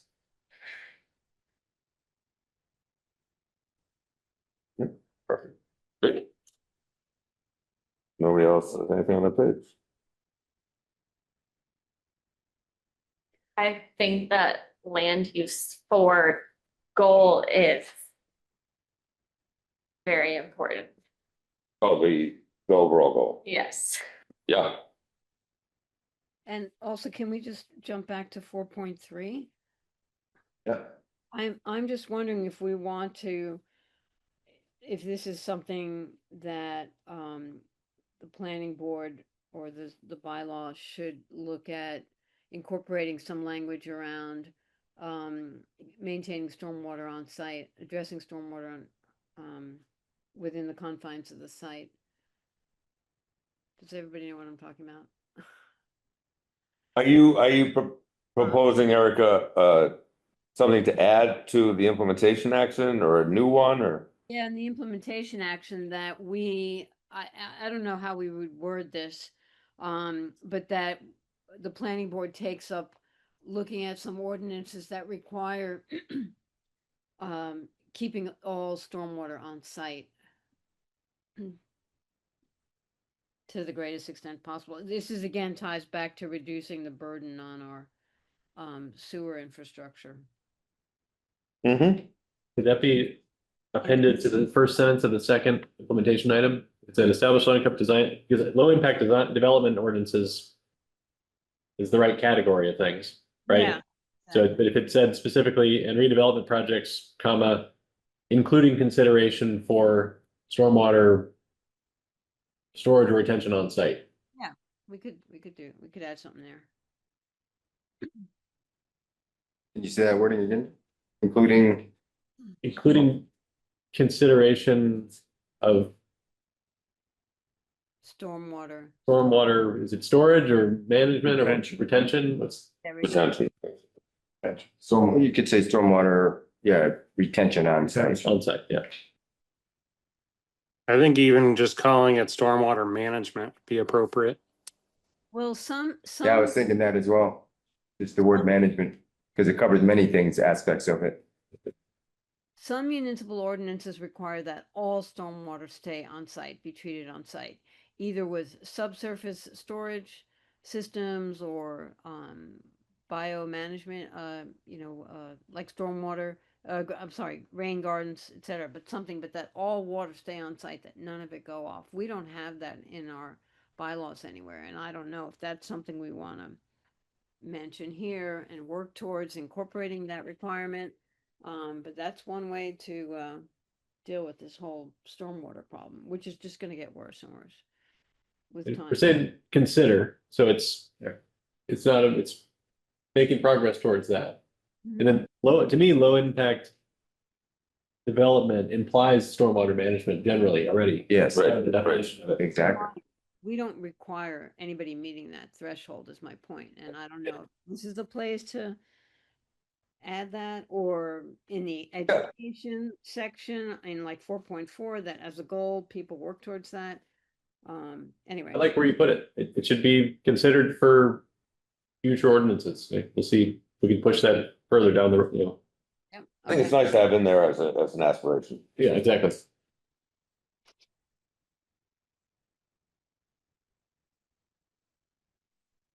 Okay, any other Land use goal number 4. Thoughts? All right, and then last but not least, land use number 5, increase the city's solar energy production, especially on roofs and parking lots.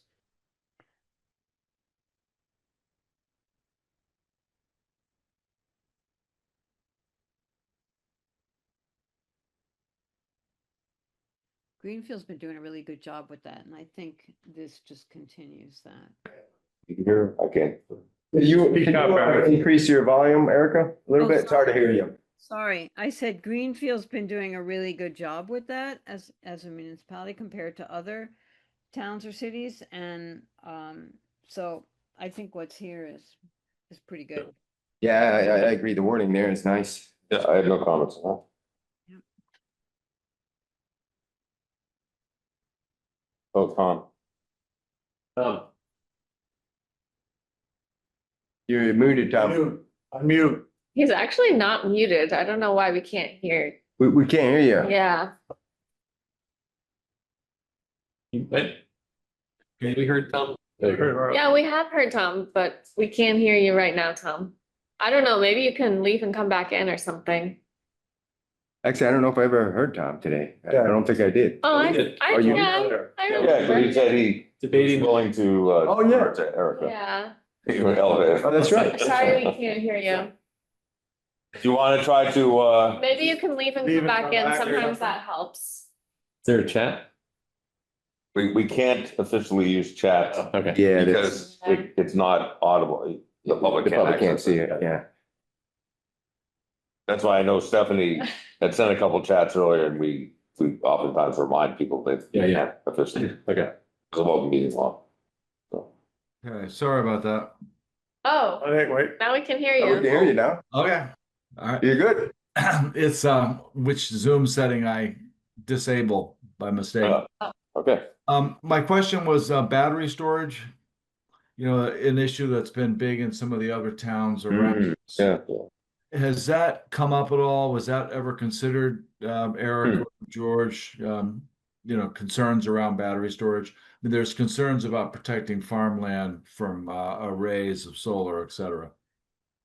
Yeah, so first, the solar situation, we did amend that and it includes language to protect farmland. So that's already in the solar ordinance for large scale commercial. It's pretty good. It's written well. They have to, even if they compact soils, they have to uncompact them or whatever to make them back to productive use. So there is language in there. The battery energy storage systems, our ordinance is silent on the issue, but it's something that's been on my plate thinking about it. We have to definitely add it eventually in our zoning ordinance to deal with that. Right now, if somebody comes in with such a proposal, which somebody is coming in, it would have to be classified as a use, not elsewhere classified. It would require a special permit from the zoning board of appeals, but there's no standard, so they would have to kind of go with solar bylaw, ordinance, kind of guide them through the battery energy storage system review. But I did draft up an ordinance for the mayor. She looked at it, reviewed it, just as a starting point, just, before it comes to you guys for total review, but she wants me to put it on hold for now. But it is something that we're considering and we should do in the near future. But you're wondering, Tom, if it should be referenced Here. in here, Correct. in the master Correct. plan, yeah. And I think we should add an item that says that the ordinance should be amended to deal with battery energy storage systems. Now, is that necessary? Oh, We want to sorry. ensure that the battery storage is handled in a way that, protects the environment as well as, advances sustainable energy goals. So. Can I just ask, is that always related to solar? That's purely related to solar? No, We're talking about. It's not, George, I don't think. no, you can have standalone battery energy storage that have nothing to do with solar. And the building code has actually been updating that, the electrical code, because it used to be you could keep solar battery storage in your home. You can't do that anymore. It has to be fire rated. They're because of accidents and issues that have happened, they've increased the requirements Yes. on the building side, building and electrical code and FPA. So it's The about section, sorry, the section we're looking at right now is about the land use goal is increase the city's solar energy production. So it's specific to solar. So, Yeah, but I thought you were talking about batteries, battery storage. Yeah, I know, but. yes, but I'm just saying, as far as where we might incorporate something about George battery, was asking whether it's appropriate in this section, really. or if it fits into, yeah, how it would fit into the land use Into the land use. chapter. My point was that some of the concerns that have just been mentioned are already taken up in other codes. In other what again? You know, Oh, the good. codes, like the electrical code or the NFPA code. But we still need a local ordinance. Is it true that, I mean, I think Tom is also interested in having some promotion of battery storage. It doesn't just mitigate risks, but also, Well, okay. well, I'm not sure about the latter, you know, I'm more sensitive around some of the proposals for battery storage or have some of the same concerns about large scale solar on farmland. Though battery storage adds sort of fire safety concerns that the solar probably doesn't have. So my concern, Jeff, was probably more around there's such a wide open push for everything right now, and some of it is harmful to the environment. So I'd just like to be thoughtful about how we ensure we protect that. Yeah. Well, battery use is a factor for large scale solar. It is. And so, land use 5.1 is minimize the impact of new solar development on forests and farmlands. And, it talks about trying to avoid essential wildlife habitat, prime farmland. Then it talks about analysis factors could include aspect biomap, prime soils, land cover, interconnection sites. I mean, couldn't we fit something in there about battery storage being a factor to be considered and something like that? Yeah. Just to have a reference to it, since we're aware that that's a I mean, consideration. you could throw it into that first sentence, George. Yeah, that's what I was about to say. Just add it right under ground-based solar to include battery energy sources. Yeah. That makes sense.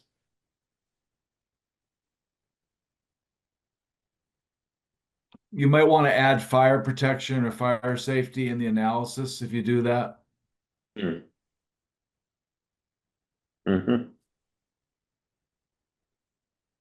Yeah, for something large scale, it's not a bad idea to have either planning board, well, the planning board review that, and that have the DPW, fire department, et cetera, because there are certain things that go beyond the purview of a building or electrical or an FPA code, so that pertain more in a large expanded area to site. So I think we should put something in there about the batteries like you suggested, Tom. Yeah, if you can just to cue you, Erica, if you lean in certain ways, there's certain places we can hear you well, and certain places when you're leaning to the side, we can't. Yeah, thanks. But if people want to look at, She's doing better than me, George. At least we can hear her mostly. You got the gist of what I was saying, I hope, or shall I read? yeah, yes, we did. Just letting you know. If you want to look at the lead department stakeholder column for that 5.1, who else should we put in there, would you suggest? We have energy planning and consultant. Who Fire- else would we? Fire department, building department, And you said DPW? DPW, yeah. But then maybe part of the permitting process. Yeah, they would. So if that thing actually goes forward, it has to get permits, all those departments would be involved at that point. Automatically. Okay. I mean, well, that's what I was saying before, that a lot of this is taken into the building, Mhm. process, the permitting. Okay, so maybe not list them in there? Yeah, otherwise they could be listed in many other places. Right. Okay. As well. But it is, my point also earlier was that it's a moving target because all of these codes are written in blood. In other words, something's happened, something's failed, so they update the code. And this is such new technology that people are just realizing, wow, this is risky. And they're making changes as they go. Just like with solar panels, it used to be you didn't need a shut off, a main shut off, but when there was a fire, firefighters were getting electrocuted because the solar panels were still alive, and that resulted in a new code requiring an emergency shut off. Mm. So it's things like that, and it's the same thing with batteries now, and it's an evolving, moving target, and it's good to pay attention on it, especially when you're looking at large scale installations. And then there's disposal of batteries and all these products. When they're disposed, there's a lot of toxic materials in there. So it's an evolving target, moving target.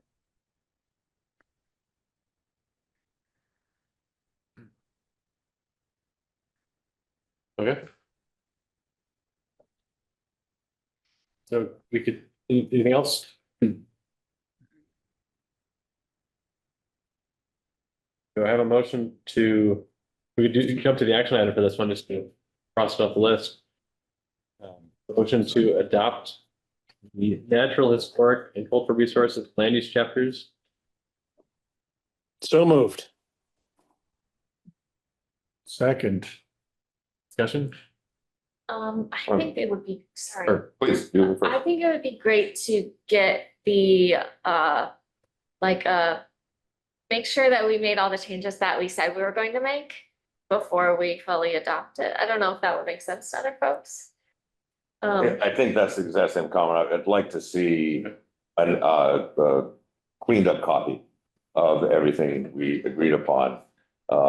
Just to make sure it's all, we could all see it and say, yep, we didn't miss anything. Because I know we've had a lot of discussions and different people have been here and stuff, and I think it would be ideal to do that since it is an enduring document, so. I could get this done in a couple of days, possibly tomorrow, and then put it on the next month's agenda for adoption. Yeah. That way, give you a whole month or, several weeks to review, make sure I captured everything.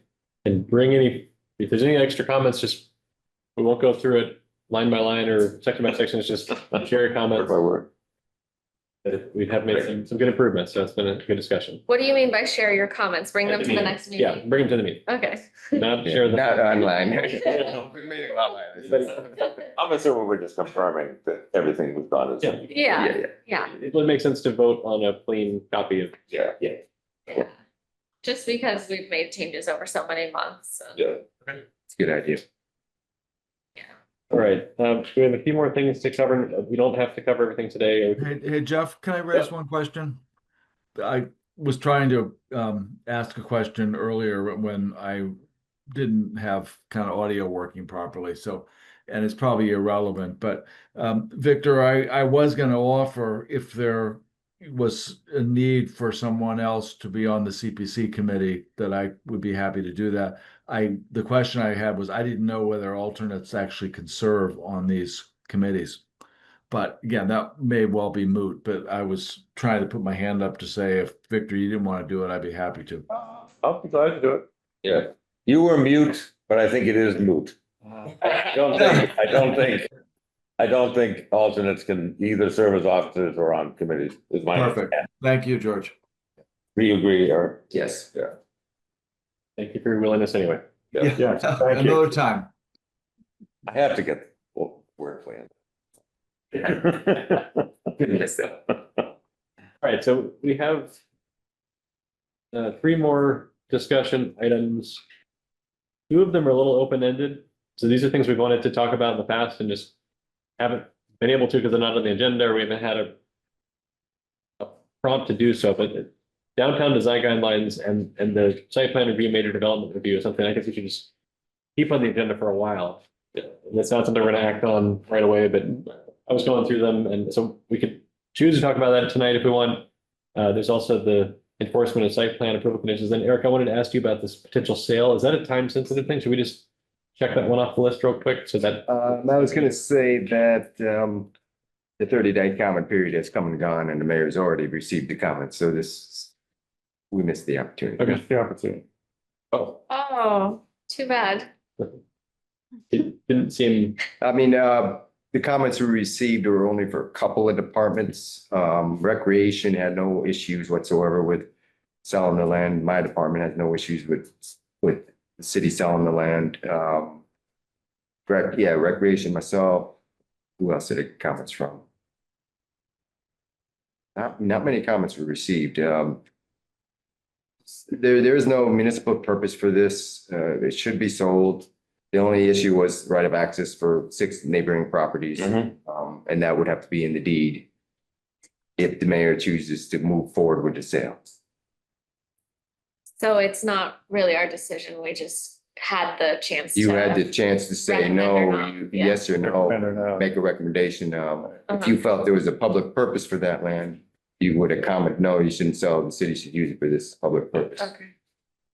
I was just curious because this last letter from the Yes, person who was interested in the access being retained, I was wondering if that was something that could happen even if it was sold to the. Yes, and it will happen. That's actually, the invitation to bid is going out Wednesday to the Central Register and the Greenfield Recorder, and it says right in there, what the process is, this was a tax taking property, so we don't need the city council to vote to declare it a surplus property. So there's 3 steps. Step 2 can be skipped because it's tax taking property. It goes directly to either an auction sale or an invitation to bid to direct abutters. And that's what we chose to do. So there are only 2 abutters, and the person that's interested in the land buying it is one of them. So he has to just outbid one person or the Central Register. So theoretically, the whole state will see it and somebody can come in and bid on it. The chance of that happening is almost 0, but it's theoretically possible. So it's going out Wednesday, and there'll be a 30-day period minimum in the Central Register. And then after the 30 days, the mayor can move forward with the sale based on the bids received. And we usually go with the highest bid. So even though they're going with the abutter route, it doesn't actually have to be an abutter that bids? No, because it's in the Central Register, which is a state publication. Theoretically, anybody that reads that could bid on this property. Let me think about that. Because it goes out to direct butters, but they could still make an offer because it's in the Central Register. Otherwise, what's the purpose of the Central Register?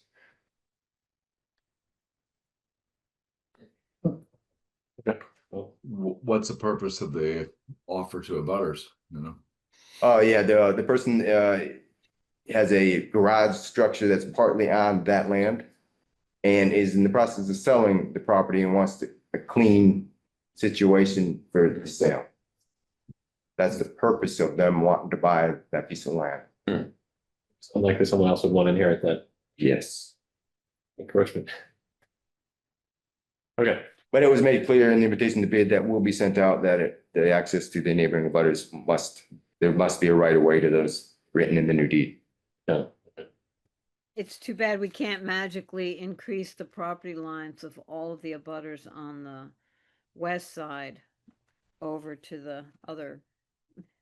Just give everybody a piece of it. What else are you gonna do with that? No magic in the zoning ordinance. I know. Were you gonna say something? Yes, I was very glad to see the design guidelines and the MDR in the agenda and glad that they'll be continued, as you were saying. I was hoping to touch on the item C about the enforcement of the site plan approval conditions just briefly. Yeah, I think that's a good place to start anyway, if we're thinking about site plan review longer term. The situation, as part of some of the emails, is as Margot said, we approved some site plans recently and we had some landscape requirements, including trees. They were met, and then they put some big trees that Margot was impressed with, like 3 and 4 inch caliper, which I don't know if that exceeded what we asked for or not, but that was It did. good. But then now that they're not taking care of them, and these are big companies, and it's nobody's job to water these trees. And when we have weather like we've been having, I know the tree committee goes out and waters the trees that they plant, because someone's got to do it. I know they're talking to the city to see if there's a way to get a watering truck or something, so it could be more system.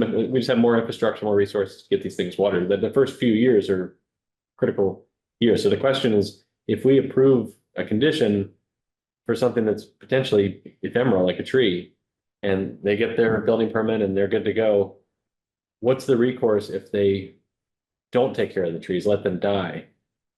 And so we were curious. Yeah, what so I Eric's guess I'll thoughts. go over all that. So there is already a process in place, and it generally works most of the time. So the code enforcement official for the city of Greenfield and most communities in the Commonwealth is the inspector of buildings. And they typically have two jobs, inspector of buildings and inspect buildings for safety and code enforcement. What does the code enforcement mean? That they interpret and enforce the zoning ordinance and conditions of any approved project resulting from the zoning ordinance, like from a special permit. So if you, as a special permit granting authority, like the flag lot, have specific conditions in there, and the applicant did not meet those conditions, Mark Snow, as code enforcement official, has the authority to say you do not meet these conditions, write a letter of enforcement and give them so much time to act on it. And if not, issue daily fines from that point on. I have personally contacted Starbucks and Aldi's. Aldi's got back to me. Starbucks did not yet, so I'm gonna be following up with them. But Aldi's got back to me quickly, and they said, yes, we're quite aware of the dry summer and the dead trees, and our goal is to go back in the spring and replant those trees with new trees. I don't know why they wouldn't want to just water them, but they're aware of it, and they're gonna take care of it. And there's gonna be some awesome trees in the spring, and there'll be no dead trees. If they didn't do that, then if the site plan approval didn't have a condition that said you must maintain your trees for this many years, then there really is no enforcement mechanism. But in the past, and I need to follow up on every single site plan approval and remind the board, there should be a condition if there's landscaping involved, that it must, one of the conditions be you shall maintain your vegetation in watering and maintain it, and so it's doesn't die, or however the wording is, for a period of 2 years.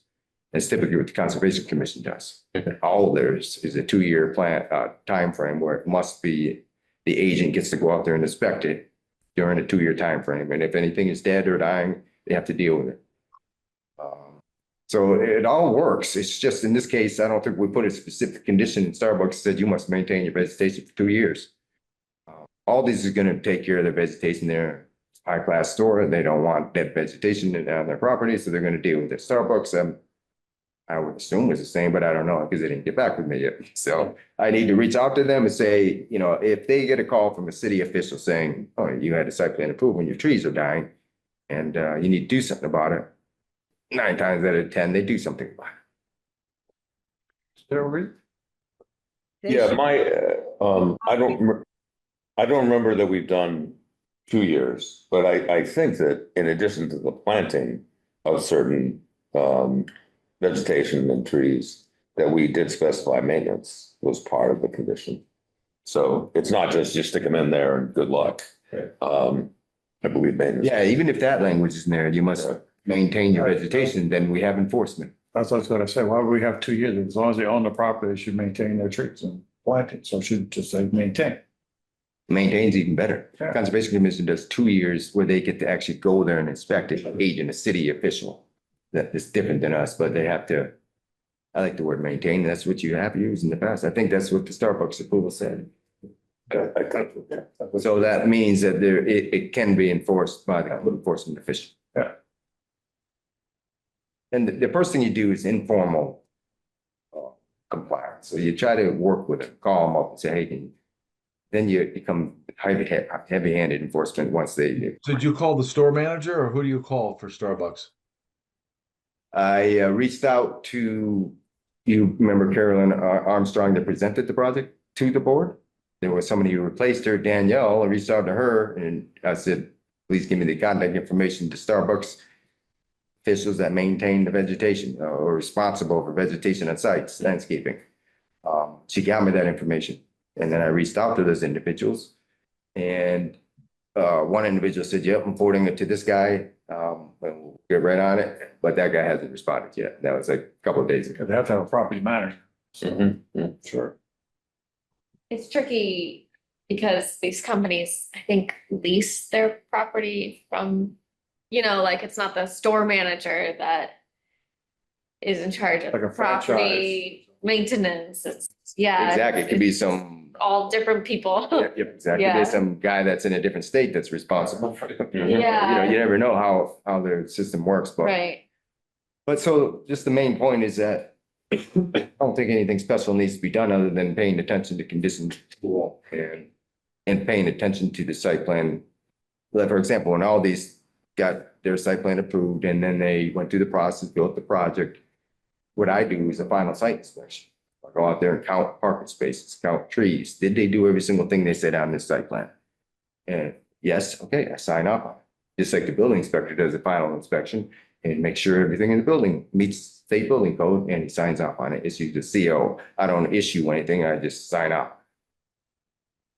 You mentioned maintain. Did we put maintain on the new clinic? Did we say word maintain anything on our approval there? Let me see if that can be Yes. tweaked. This is, yeah, in real I mean, time. And the intent is a public discussion. I mean, they were here, they know the trees there, they know they have to be maintained because they heard the tree committee, Margaret Jones person speak. So I can add some wording that That's must be the maintained. word maintain. Yep. Yep. Since Aldi specifically was mentioned, I went by there to look and I was looking for one particular thing because I remember there was one condition we made, if I'm remembering this correctly, and I think I am. Because there was one condition that was a change from their original plan that they pushed back on pretty hard. And that was they have two accesses onto the roadway that comes off of Route 2 there. And we had specified the one closest to the main road would only be an exit. And the reason for that was we didn't want people coming off the main road and waiting to turn in and blocking traffic. And You talking about Starbucks? Starbucks, Oh, okay. yes. 'Cause he said all these. I'm sorry, Starbucks, yes. And so they would only have signage for the drive-through at the furthest southernmost, furthest in. And when I went by there today, there's two signs for drive-through at each place. And I think that's a direct contradiction to our conditions. And I feel quite sure, because we had a long discussion about that. I know that was something I was really concerned about, the intersection. I was really concerned about that backup and people, being blocked by people waiting at the light who were coming onto the road and then waiting to turn left. So want them to go further in so you wouldn't have you'd have a longer stack.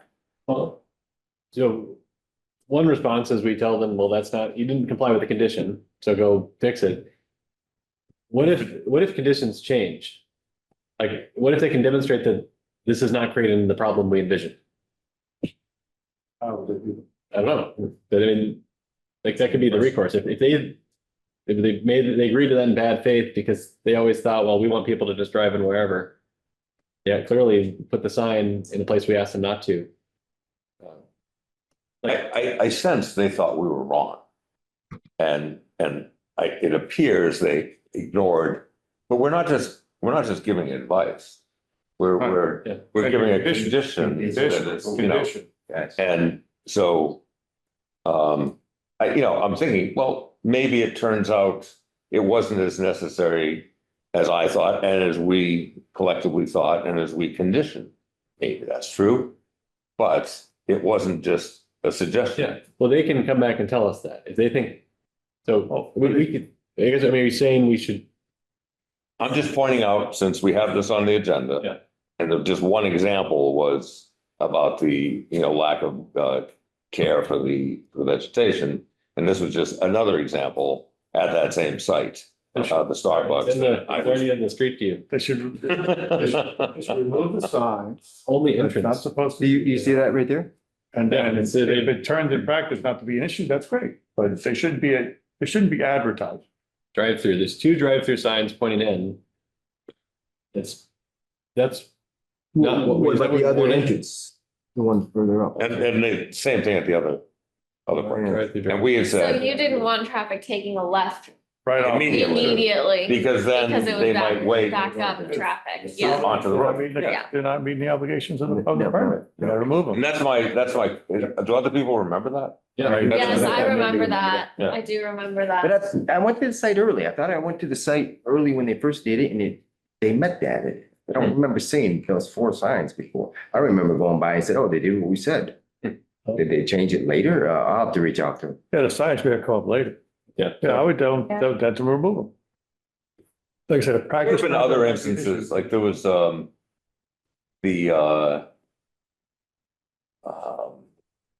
BHN, it's changed near on the Lund property. Yep. The one nearest the ball fields, we had conditioned to put a bike rack, back there, and they never did it. They never did it. They never put that in there, yeah. I've noticed that, I work there, and walk people back there. Those Not a lot of people get away with it. Yeah, absolutely. But just, I noticed it was way after, and you just kind of notice that, so. Yeah, no, I mean, And I don't feel like we're enforcement, that's a question, I guess. What do we do when we spot that? What's our role? I would say that if we spotted that soon after, we would reach out to him saying, where's the bike rack? Yeah. Now, there's no bike rack. I wouldn't want to reach out. This is relatively new, so you can still do. This is new, and I'm gonna reach out to him. That's so old there, I would. Make sure you have the permit conditions in your hand, so you can.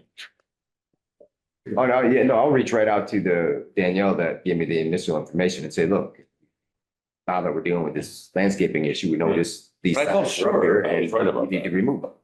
Yeah. But that was the, Yeah, no, you're like a absolutely. mix of that, we were Yeah. worried about that.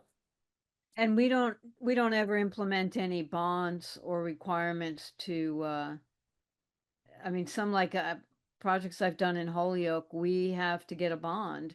And if we don't meet those conditions, even if it's like one of them is watering the trees for 2 years. If we don't meet those, the bond's not released because the city has to sign off on releasing that bond. So we could do that in the future for projects. Well, we do that, we do require a performance guarantee for subdivisions, Oh, right. for solar projects, for the tower project that is approved by the ZBA. There's many types of projects that they do have to give us, well, in that case, a decommissioning bond for the solar and for the tower. But those type projects, we already do require that, but for your typical commercial industrial development and private property, we don't require bonds. Maybe that's something we should consider when it comes Yeah. to site landscaping and things like that. Would that require a change to the city ordinance? Yes. So that would be a big process, I assume. Yes, But but doable. Yeah, it's a statement that we're serious about. yeah, these things. Right. yeah. I do. I mean, because the enforcement thing works, but sometimes they would rather pay the daily fine than deal with the issue. If we had the bond, we deal with it ourselves and fix the problem.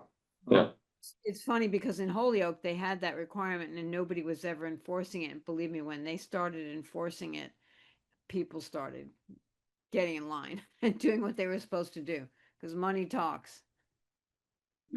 So, To consider, yeah. anyway. And it's costly maintaining those bonds. Adds to the project cost. Most businesses don't want to have to keep paying that. Just a general statement to the board. I mean, I think overall I've been here like 19 years and, I work for other communities, regional agencies. I think overall we do a good job and the developers do a good job of doing what the site plan says to do and maintaining it. They do a very good job. Is a perfect? No. Do we miss a few things? Of course. Is there do we have enough staff? No. I mean, all that's true, but overall, I think Greenfield has done a great job in keeping the developments looking good. And thank you for making all those calls for these. Yeah, Yes. yeah. They're high profile projects that wealthy corporate overlords. So Definitely. like you They have the money.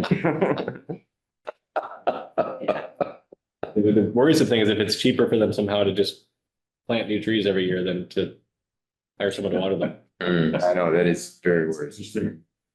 Like every time you replace the tree, the caliper has to be increased by an inch. There you It go. would have grown this much. Right. Okay, well, I know we've been here a long time. The two other items that should just be on there for ongoing conversation are downtown design guidelines and thresholds and criteria for site plan review and major development review. So maybe we could just quickly talk through just make sure everyone understands what these are referring to and maybe what to look at over the next month. We can come back and if we don't have such a busy agenda, otherwise spend more time on it. In my perspective, these are kind of the same, they could be the same. So site plan review, as we just experienced, there's a few things we can really latch on to get what we want out of these projects. We couldn't tell them to put the front door on Federal Street. We couldn't tell them to put the front door on Federal Street because the front door should be on Federal Street. We were able to tell them to, we had to have some other kind of sideways way to get, we needed a safe pedestrian route. But we could have more direct urban design guidelines that focused on walkability and pedestrian safety and especially in the urban areas. It doesn't have to be everywhere in town. It's not, these things aren't relevant everywhere. But in the downtown and on major corridors, we should have a higher standard. And we should have more teeth in our guidelines so that list of things we have to use to justify our approval can include additional criteria. So that's what we've talked about, I think, in other, when we review other projects. So we might as well come up with our wish list of what those could be. And it might be that it's a little different for downtown and other places. Like we don't necessarily add these to all site plan reviews, but we add them to site plan reviews in certain places that we identify clearly. Does that make sense? Generally, does that feel consistent with what we've talked about in the past? And I think we should have some design guidelines. Especially for just our downtown, our main thoroughfares, and even looking beyond the downtown. If you look at our main corridors, Federal Street and some others that have some commercial area, look at future developable or potential growth areas that are anchored by small commercial centers or you know, other smaller, what's the word I'm looking for? In other words, it's not all only the downtown. If we want to make Greenfield walkable and livable, we should look at these other potential nodes along these main corridors. great. So there's two different models. Can apply to that too, but I think we should have design guidelines. We really do. There's two different models for design guidelines. You could have, you know, some cities and towns have a book, you know, design guidelines that are very specific about how to do development. And they have a design review board that reviews projects like Northampton. Yep. That's one model of doing it. And Erica you did that in Amherst, right, Erica? I was on it for many, many years. Yeah. And then there's another way to do it by just tweaking existing regulations like site plan to get a little bit more want in that regard for design. Yeah. But I like the model of design guidelines because somebody could take that book and develop and say, here's how they want it developed. Yeah, you don't want to have a plan. I mean, the developers will all say they spent a fortune on these plans. They didn't spend as much as they would like us to think, but still, you don't want like this to be the first time that they ever thought to do the right thing with regard to some of these concerns. So the design guidelines document makes it clear what our expectations are. So they can just go ahead and comply with their initial design. And then we don't have to do as much argument, hopefully.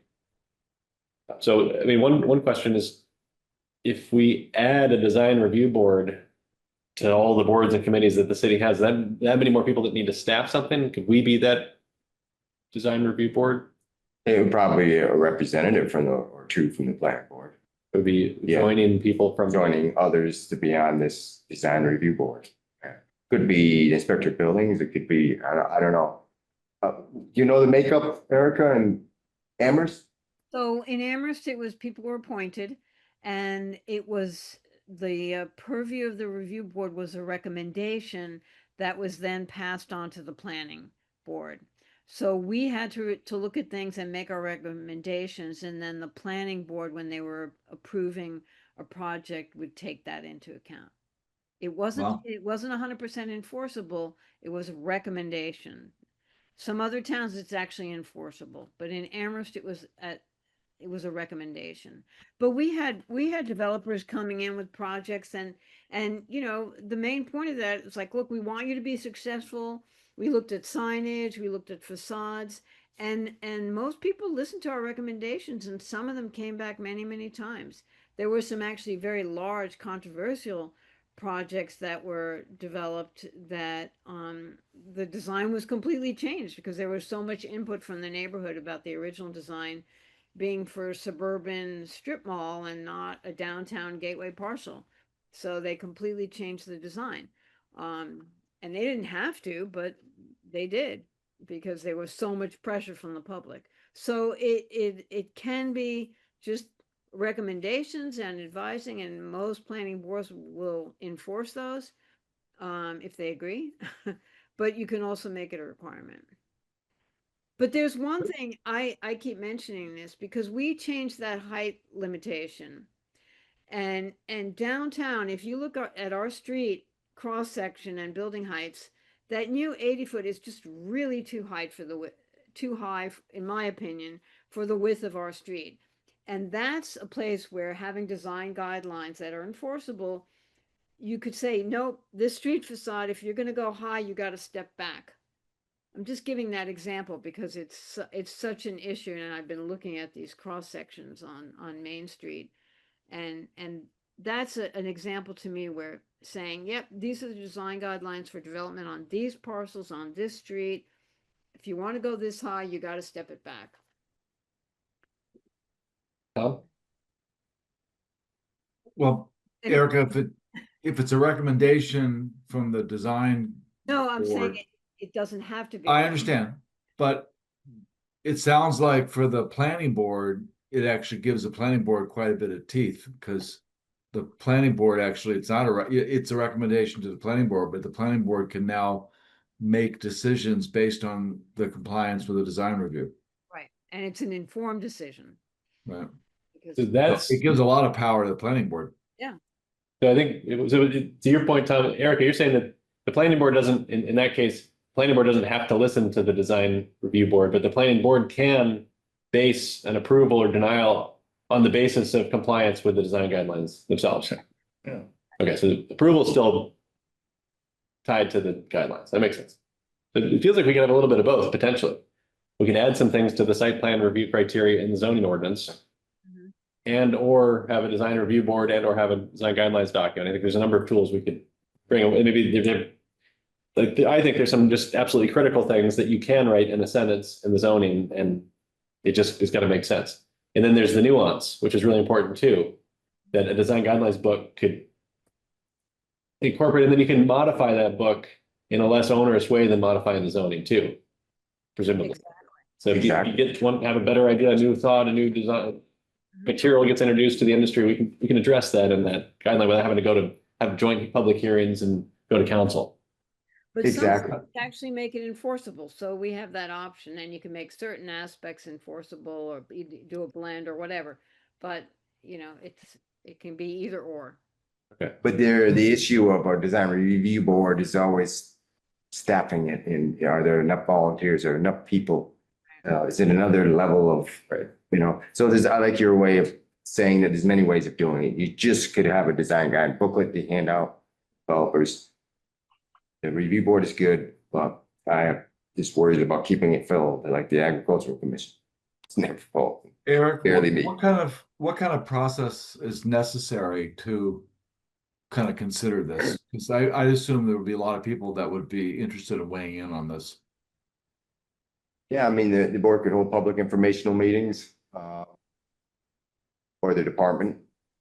And we could, the first step is we could I would do some research, find out what's happening around us and what the industry standards are, or whatever, what's happening, what towns are doing. Look at our benchmark communities like Northampton and see how they do it, Amherst, emulate them, but to go through the process, it would be the board. But to start would probably be public informational meetings on what the board's considering on doing. And to get feedback from the community and developers. Eric, is that something you could reach out and sort of get what our surrounding partners do, and maybe we could evaluate that? Sure. And the other thing with these design guidelines, at least the approach in Amherst was always, look, we want your business to succeed. And these recommendations are proven winners for a successful business. So that was always the spin that, even with signs, look, you come in with a bad design for a sign, no one's going to read it. You're not going to get people coming in. So, I mean, that's a simple example, but that was always the approach that was used, and people really appreciated the advice. I mean, we had some really good people on the board when I was there, and people really were happy to get the advice. George? Yeah, I'm in favor of this in spirit, and I appreciate what Eric is saying about, that it can, people can be persuaded that it's overall, developers can be persuaded it's in their best interest.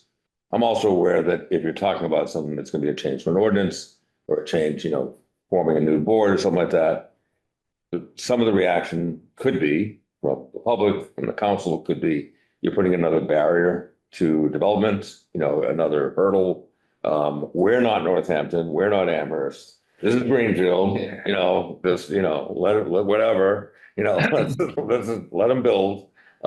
So I think we gotta be thoughtful about how we approach it, research it, and present it. I just wanted to. One approach, one methodology would be just identify all the options. There's 2 or 3.5 Right. ways to approach this. You could do all the above, you could pick one, you could do a hybrid and have a bit of a cost benefit analysis from the perspective of Greenfield, not just what's ideal in the ideal world, but Right. what's reasonable for Greenfield, and have that be publicly released so that people so the conversation can happen, I guess. I agree that having staffing a new board is a concern, but it also is a huge plus if we can do it. Maybe it's worth it. But let's just kind of play out each of the scenarios and see what makes the most sense. Yep. So then next time we would talk through what these options might be. And we're not making a decision about what we're going to do, next month. But let's get the options on the table, kind of think about the pros and cons. And I think you're right, Eric. There should be some kind of public opportunity to talk about it too, but not before we've even started. No, definitely. Our job is to kind of get some Ducks in a row. Exactly. Ducks in a row, understand it and think about options and then. And we could present our cost benefit analysis as a start to help people kind of get grounded. That's where to put it. Okay, so I think so you're going to grab a couple of examples from other places. Yes. We all have the site plan review criteria. We just looked at it a few minutes ago. That's what we're working with right now. The last component to it is the major development review, which is in a different place. I did find it again, chapter. I don't know, is it in the zoning? Yes. Yes, section 200-7.12, The development review or the, major development. okay, 100-7. If you have the new numbers, I don't know. The old numbers I still use is 200-7.12, major development review.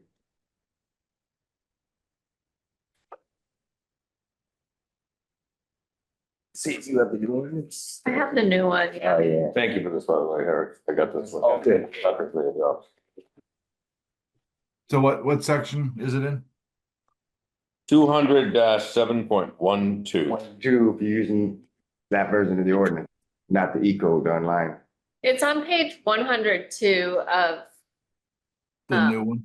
the May 8th, 2025 Yep. I got zoning it. ordinance. Yeah. Thank you. The ordinance is kind of short, though. I mean, there are regulations that go with that provide all the detail of what's required on all these reports, like service reports and all that. I'm looking. So I don't know if the board has copies of that, but you should have, in that initial big packet that I gave you, included MDR rules and regulations.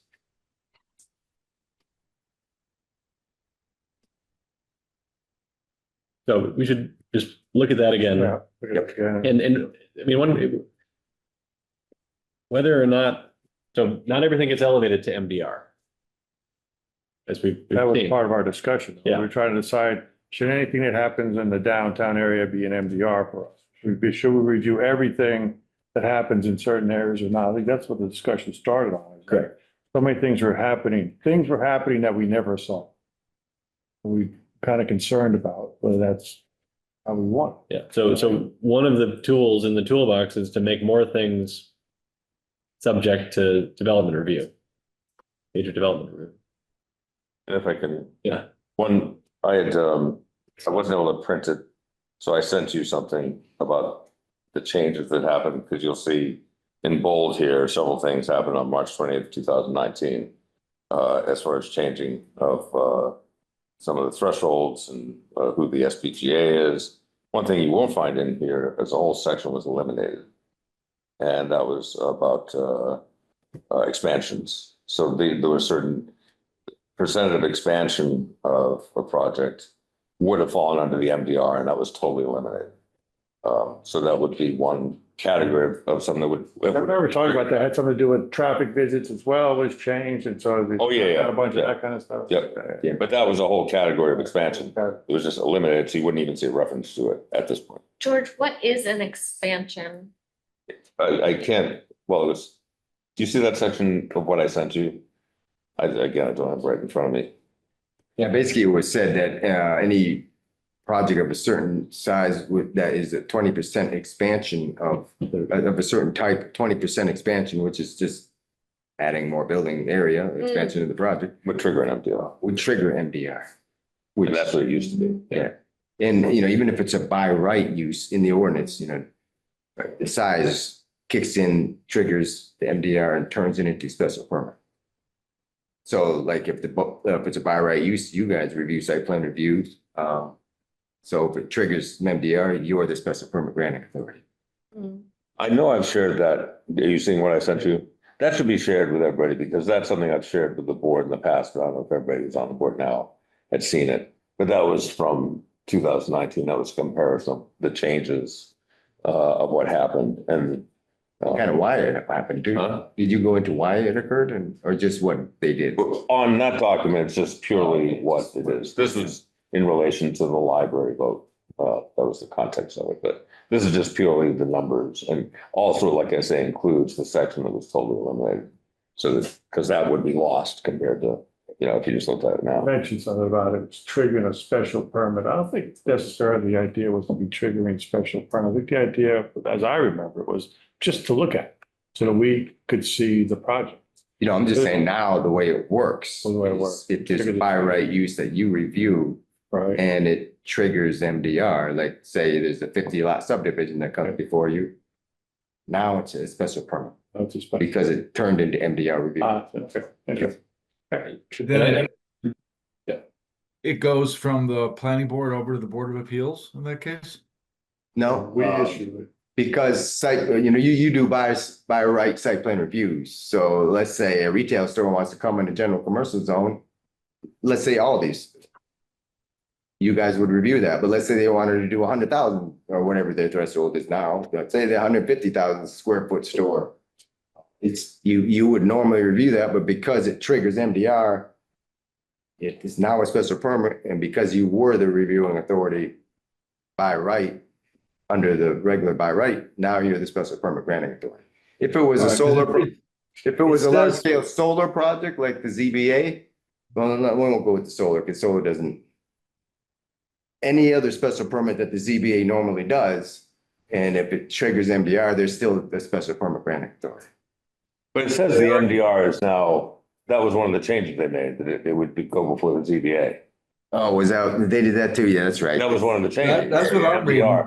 Yeah, that's right. They went back and forth a million times with ADU and they went back with this too. So yeah, they tend to give it to the ZBA. I don't know why. That was in 2019. That was one of the changes. It's in there. Yeah, Well, thank you, Thomas, for reminding me no of that. point in us doing anything because we don't get to look. I mean, I think the MDR, it doesn't matter. So now If it's, you want to get people to fill the seats, tell them we're gonna reduce or increase the trip threshold to apply for MDRs. That's not the point right now. The point is, what do we actually want? What are the outcomes we want? And what contributes to those outcomes? What regulations are needed to guide direct developments in that direction? And then we can figure out what the right mechanisms are after the fact, not before the fact. I mean, it could be the MDR is just irrelevant. We can just set it aside because we have a better system in place that takes care of all these concerns, which aren't all that significant, just like whether or not it has too many cars, and addresses quality of place and other more comprehensive set of things we We're care talking about. about things like, well, this is not MDR, we're talking about just, doing the downtown and eliminating the idea of residences on the first floor. I mean, we're gonna look at our ordinances to stop that. We didn't want that. I thought that's why we left it. We didn't want commercial space being taken away in residents like that one that we did approve. And we're talking about glass. We talk about we don't want opaque glass. So how do we handle that? Yeah. So I thought that's more what we're gonna be looking at with the design guidelines, Yeah. such as that was putting these things in place so that they were there, but also being able to, if someone wants to come into downtown, that we at least know that they're coming. They don't just go to Eric's office, file a permit, get a permit, and the next thing you know, there's a building going up downtown that we never even saw. Yeah, So just, so I think just seeing it, that we have to have grounds to regulate it too. But the things you're talking about are exactly what I think too, that we shouldn't have a building that has no windows. Like that shouldn't be possible. I don't care what they're doing inside. In certain places. That's not to say no, I mean, there's other uses that are only allowed in very specific locations, like adult uses. There's a few certain, so we could just say, so there's precedent for restricting certain types of uses on the basis of other things. Right. And we just want to have an storefront on Main Street. Now, I agree with you with the MDR comments you made that tweaking other things of the ordinance or design guidelines and other methods may not be relevant anymore. It was trying to solve the problem, but we just need to Find another way. kind to of first solve it. principles approach to this. What are we trying to accomplish? And then we can pick the right tool for that. Makes sense. So I know we've been here for a long time. Is that enough context? People know what to mull over? Yeah, That one sounds fairly controversial, Eric, because if you were, I mean, given the history around the development review. Oh, definitely controversial.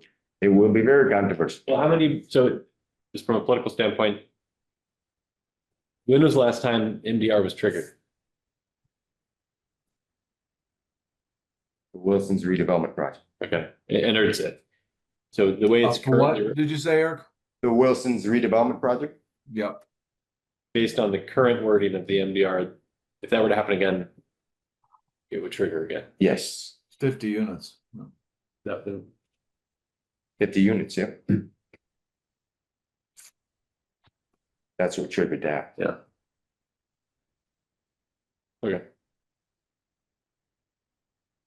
So the other Just one. it's something that you guys should be aware of. I mean, it can be done in the other regulations, but when MDR is triggered, you have to do a physical impact analysis that you don't normally have to do for developments.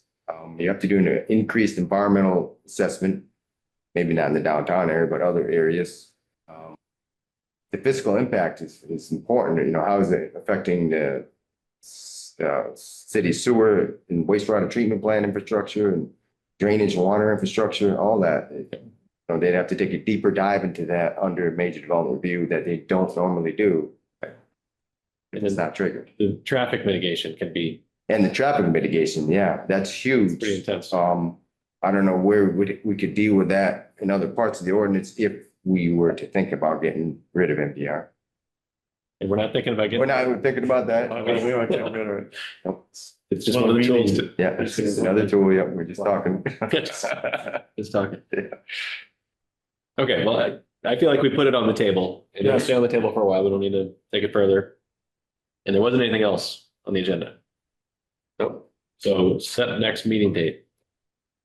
I believe it's October 2nd. No, we do have a meeting next Oh, week. yes, the joint public Tuesday. hearing Tuesday at 6:30 PM at this location. Which here, and what is the content? We haven't seen any materials yet for the agenda for So that. it's the ordinance that you move forward on the animal definition of the animal clinic, kennel, that's clinic, to change it to match the medical clinic. Right. Okay. Your own ordinance that you moved forward is now a joint public hearing on it. There's one other one that you might not have seen. It's from Councilor Healy. Well, I forwarded it to everyone. You should have seen it, but they addressed the issue that Victor's talking about the first floor, certain areas has to be commercial space. So that's his ordinance. And you sent that to us? I don't remember. We're supposed to be sitting down together and drawing lines. I thought. Yeah, I'm pretty sure you guys see that, but I'll send it out again. Okay, and and are we gonna get, the general notice of the public hearing or something, or? We I gotta will send that out too. Okay, that'd be great. And you won't be there. I'm not gonna, I can't even join remotely. I'm in meetings and Yeah, all week. and we're not gonna deliberate that much. We're not planning to deliberate. No. It's just gonna, Yeah. part of the public hearing. Part of the public hearing process, close your meeting and deliberate on the. Wait. The timing of this, because it's so important, remember? I think now, Tuesday, yeah, so tomorrow I'm gonna have to revise the agenda and include an action item for you to actually deliberate on it. Because Do what again? timing- Mitt, you remember that, Dr. Vassar that says this timing is very important because he has an option on the lease option on the building. The whole reason you're doing this for her, but is. I wasn't here for that. Oh, okay, so you missed all that, but basically there was a meeting and the board decided to work with this individual so that in the limited commercial zone, she could do her veterinary Mhm. clinic I heard operations. it, you know. And the timing is key, which is why the board decided to move forward with this at this time. Okay. And so you need to deliberate that night to meet this timing that we said we would do for this one. Yeah, and I think importantly, the justification for making the zoning change was not to make this person be able to do their thing. It just makes logical sense to make, so she was pointing out that. She just pointed it broader out. Yeah, so we're not just spot zoning that site, we're changing, it makes sense, all the places that it could apply. And in the timing, we are being responsive to her needs. Yes, and the other thing is, regardless of her request, the animal kennel issue with the Ollie's law, and we had to change our zoning ordinance on that. And that's part of it, because it said animal kennel or clinic.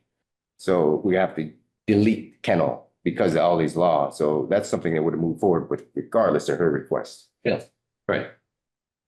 So this is an EDC meeting? It's an EDC meeting, the regular date. It was your turn, but it didn't work Right, out right. because of the fair tonight. Yeah. I want to do it. So it's an EDC, I'm just trying to, the mechanics of it. So it's an EDC meeting, we're having a joint public hearing, and then we're gonna have our own deliberation at that meeting, so. Because we're gonna make it, I've seen you guys do it before where you had a joint deliberation with them, the EDC. Is that something that would happen in this case too? about that particular one, not necessarily about the second, because we're having a joint public hearing on both things. Yes, the joint public hearing is on Councilor Healy's proposal and the one you initiated. You could wait on Councilor Healy's and deliberate in that October. But why not do both if you're gonna deliberate on the other one? Well, I mean, my reason would be it's the first time we're having course rehearsal we have on Tuesday, so I was hoping to get to some of that. But is there a reason we wouldn't need to do that one? No, but I mean, you're totally aware of it because he wrote it up because of your concerns and the other council. Yep. So it's just addressing, And we're just making a recommendation to and the that's all council. you're doing is making a recommendation to the full council. Yeah. So you're already aware and heard the issues. Yep. It's just- And the very specific language addresses exactly what. it's talking about. Yeah. So it is, so I'm just, again, the mechanics. So it's also then a planning board meeting. It's Yes. a planning board meeting. Yes, it is a planning board meeting and it's posted as a planning board meeting without It is, okay. revising to include the action item of deliberation. Okay. So you'll send an agenda that includes planning board meeting. Okay. Tomorrow. Okay, great. Thank you. Here at 6:30. All right. Right. And we got enough people who will be there for quorum, I assume? Yeah, I'm planning on being there. Very good. I can't be there. You cannot, Cannot. Peter, you And I will not be there. won't be there, okay? I will Peter, be you there. All right, very good. Okay. And that's the next meeting date. The one after that's October 2nd. The next regular meeting date is October 2nd, if that's what we're supposed to do on this, item number 8. 6:30. 6:30, 6 o'clock. Here. This very room. 6:30 on Tuesday, 6 o'clock on October 2nd. That's right. Yeah. Eric, you had mentioned previously that there's gonna need to be another zoning change on the accessory dwelling units. Where does that stand? Yeah, so. I mean, it's all written up and ready to go. It's just on the boards. You know, I mean, you guys have got a lot going for you and this, we figured we had to get this zoning amendment out of the way, but. I have like 3 zoning amendments to deal with, and that's the biggest one to come into compliance with state law. Which really surprises me because, you know, they touted out us initially, oh, this is the way to do it. Greenfield's doing it right with their ADU. But now we're one of the communities out of compliance. And, so we need to come into compliance. What do we do out of compliance? So basically, it comes down to protected ADUs are allowed for any situation that existing. 1 family, 2 family, 3 family, multifamily, existing on a lot, even non-conforming structures that are on the lot with it. Have to issue a building permit for a protected ADU. So the only special permit kicks in only when someone wants to do a second ADU on a property, a detached ADU on a property. And so Okay. we have a special permit trigger that violates that. Right now we do, because we say Units. 2 family require this, 2 Yeah, yeah. families, and 1 requires. Yeah. That approval, The catch. and that's the catch. We have to eliminate that language. It's pretty basic amendment to come into compliance. It has to be done. Would it be simpler if the state officials came to the meeting and voted? Just Because the frequently asked. trying to be collaborative. You know, they frequently asked questions didn't have that in there, and you know, they added it later. And there was this case that came out April 14th, the AG's office made a ruling and. You know, so a lot of towns thought, oh, okay, we're doing things right, and all of a sudden the new frequently asked questions up online and the AG's decision on April 17th is that, wow, we're out of compliance. Thank you And for it- giving us a break from that anyway. So I don't know when you want to bring that forth, but it's ready to go. Never. Yeah. Is it, I mean, October 2nd. what are the consequences of being out of compliance? People can just do whatever they want. Oh, we would still issue the building permit, nothing would change. The state would probably do nothing about it because the building permit is still being issued.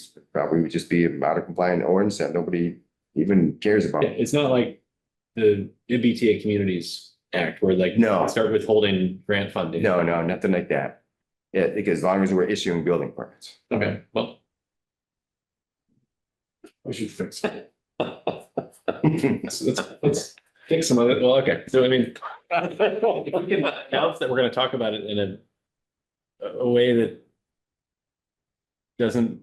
Bring everybody back? Yeah. Yeah. You mentioned, Eric, another zoning issue that may be more actual pressing that is also gonna come up.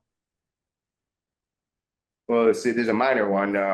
There's a technical memo came out from Franklin Regional Council of Governments just saying that all communities should eliminate definition of mobile home in their ordinances because they don't really exist, modular homes, and it's regulated by the state Board of Architecture, or whatever that board is called. I need to get the name memorized, but so I'm taking to heart their technical memo and putting forth a memo, a zoning amendment to eliminate the definition of mobile home park from our ordinance. That's a minor one. Let me see what else. I was referring to the industrial parcel. Oh, the rezoning, the rezoning of French King Highway. Yes, thank you. Yeah, it's still not on the agenda. There's still things being worked out, and at some point in the near future, that will be an agenda item, and the appropriate people will be here to describe what's going on. That's all I'm saying about it. Well, I'm just thinking it would make more sense to take that thing up before potentially, rehashing the ADU stuff. Or just do them both in one long torturous meeting and get it all out of the way. Well, I mean, I can give an update that, it's being held up because of the tariffs. So many developers are stepping back from doing big retail developments at this point in time nationwide, probably because of the tariffs. So they said 6 months. So, it'll be a while. So we need to move on the ADU long before that one. Yeah. I see. Makes sense. Limit the public discussion to 30 seconds. I mean, we could just quickly say, here's the purpose of it, and 1 minute per person or 30 seconds or whatever, and just get it quick. We have to do it. I mean, it's not, Gotta do it. it's not a question. If the state's telling us we're out of compliance, we have to make the change. What are we, I'm a little confused what we're referring to right now. What we're Yeah, talking- ADU right now. Oh, the ADU, yeah, Not okay. that you can have it. I thought we were. Yeah, we're going back to the ADU. Okay, all right, thanks. And back to Tuesday, you will have a note-taking form for our newly appointed clerk. Yes. It's easy to work. It's easy to work with. Thank you, Peter. Thank you. Motion to adjourn? So moved. Oh, sorry. Second. I have to do a roll call vote for this. Yes? Victor? Yes. Yes. Peter? Yes. Motion carries. Good night. Thank you. Hi, everybody. Thank you, everyone. Thank you. Sorry for being late.